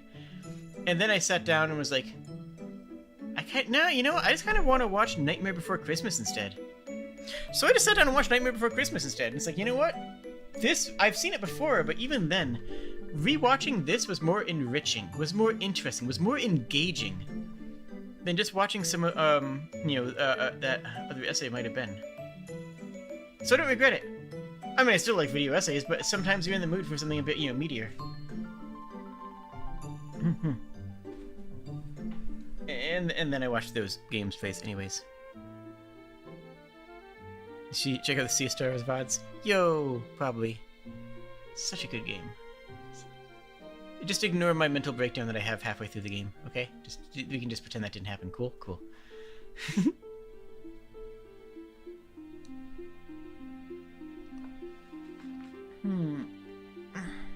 I'll probably wrap up in a few minutes unless someone gets me on a new tangent, which is entirely possible.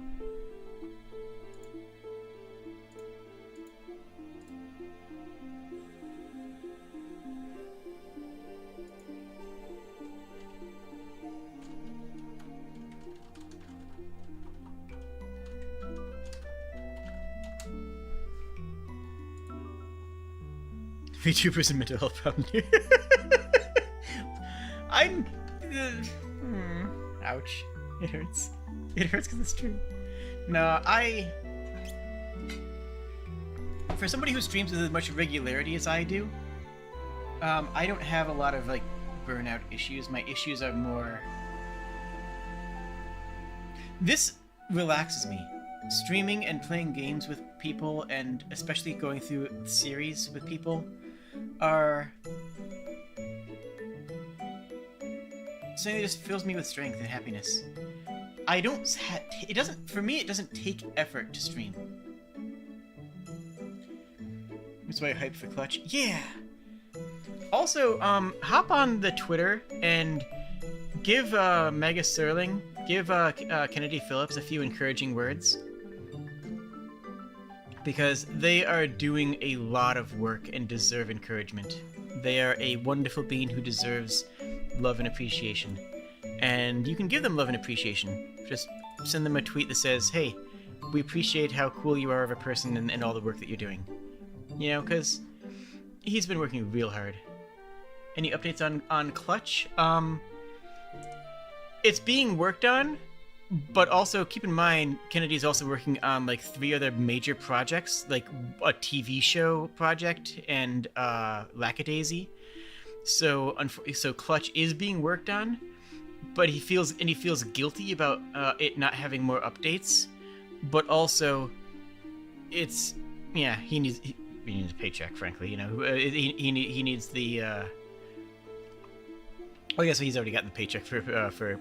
No, I don't know how that works exactly, but he has a lot of projects in the oven right now, and he's doing his best to manage them all. That's the update from what I understand, is that he's doing a lot of work, and he's doing a lot of really good work, which is why I want to say, just reach out if you want to and give some support.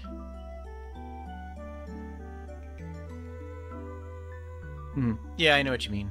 Yeah, I get you. But it is coming, and I have heard some bits of it that may not have been public yet, and it is very good.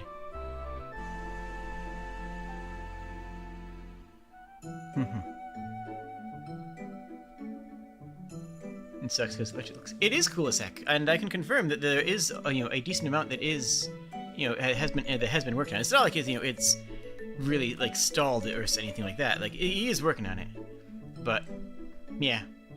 It'll come out when it's ready, which is really the best philosophy, right? You don't want to push out a product that you don't believe in, right? You don't want to push out a product and that's not complete and say, here, it's on time, right? I'd rather just have him take as much time as he needs and make the best product he can, because, well, we all deserve it. Yeah.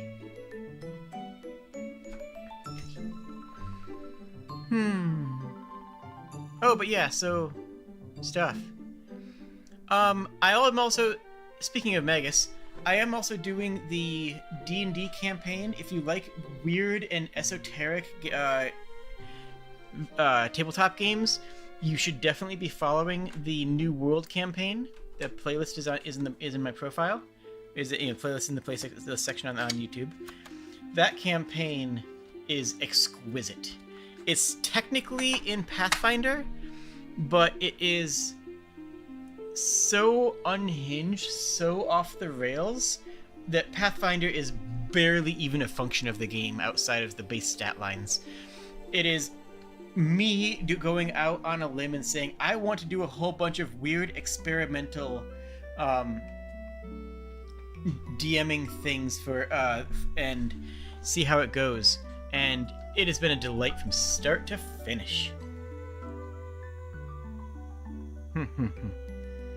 And I'm also in Liv's game, which is fun, where it's more silliness. My game is silly, but all the silliness in my game is more in-world coherent. Whereas in Liv's game, we're more giggling around and throwing fireballs at weird wizards. In Liv's game, we're bullying kobolds who live in an apartment building who are struggling to pay rent, and we are walking in there and stealing their fries, their French fries.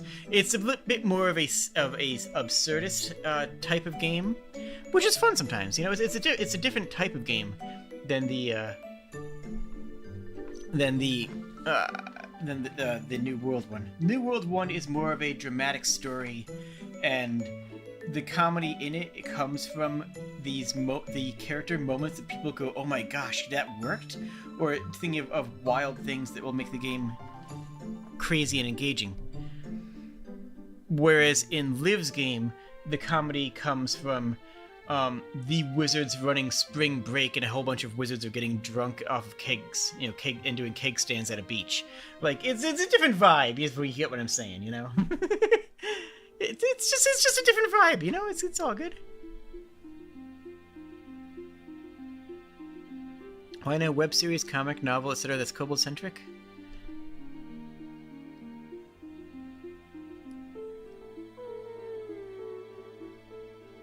There's several that have kobold energy, like Little Gator Game, for example.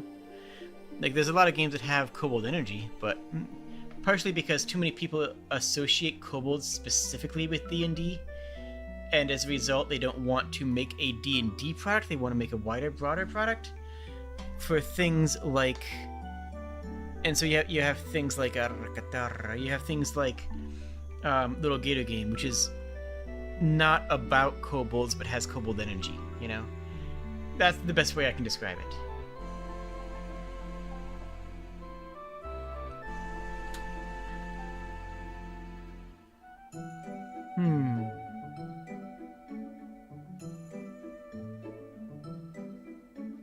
Last one in the works, can't be it. I know the one you're talking about, yeah. Yeah, I've heard about that. But, like, come back on Tuesday. We'll be playing a Cobalt Core, which looks like it's going to be more of a kobold game than anything else that's been available. You know, like that's going to be a kobold game.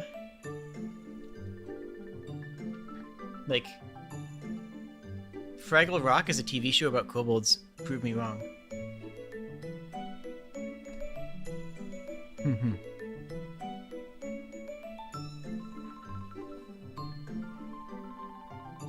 I don't know. I mean, hopefully, I am your kobold content, I guess, is really what I should say. Is that I will bring the kobold energy to anything that I play. Or Sprig will, you know? But between the two of us, we have a lot of kobold energy covered. Come to Jade the Kobold for all of your kobold needs.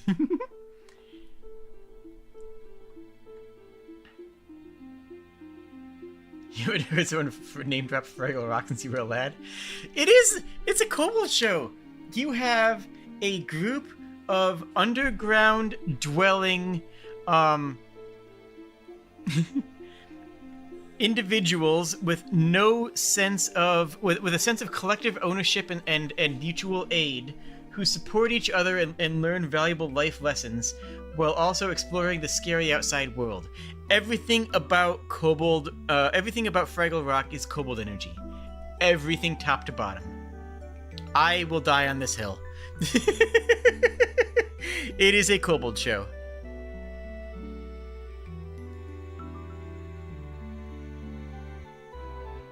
They also mildly annoy another small underground dwelling race by eating things that they shouldn't. Yep. Like, seriously. I don't know if you should go back and watch it because I don't know how well it's aged, but Fraggle Rock is kobold energy, 100%. And a good show. It's a good show for kids. I haven't gone back and watched it in, like, the past 25 years or whatever, but it was very good. I have watched a retrospective on it. Who did it? Was it not the Defunct Land? I think actually no, it was Defunct Land TV. That I watched a retrospective on Fraggle Rock, and it's just like, yeah, that was a good show. I enjoyed that.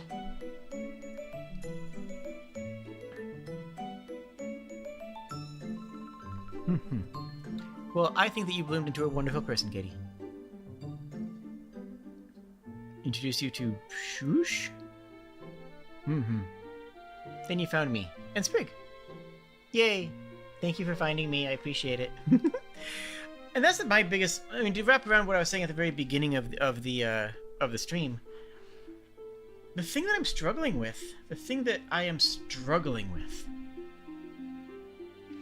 is that the people who find me and watch me like me, right? You guys like me. I'm led to believe, at least. But I'm getting very little reach, you know? Like, yeah, I've had, you know, like 8 to 10 people watching this entire stream, but I've only had like 30 people click on the stream. Look up Tamlin. Yeah, 100%. They're fantastic. And, like, I need to find ways to get more eyes on me, because I think that I could grow into a big VTuber if people found me, but a lot of people don't find me, and I don't know how to fix that. You know, I don't know how to get my name out there. Of course, I have little reach. I have small arms. It's true, though. It's true.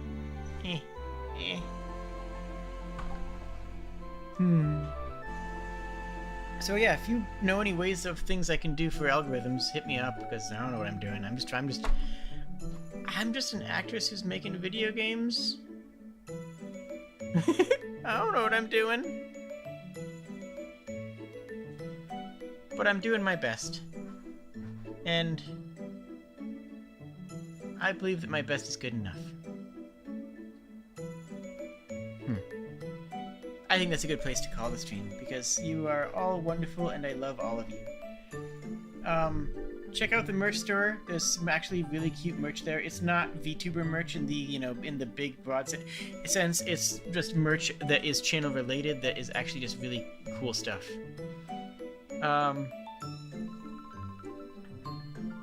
Join the Discord if you're not already there. It's a comfy place that, again, is not like, you know, the Jade the Kobold show. I'm not even a mod on my own Discord, really, not meaningfully. And yeah, if you want to share any clips or anything that you found that you enjoyed about me, then maybe that would help me grow as well. You can like the video, subscribe, hit the bell icon. Apparently the bell icon actually it functions as like subscribing twice. That's kind of cool. But yeah. I hope you have a wonderful evening, friends. And I love you. Cheers.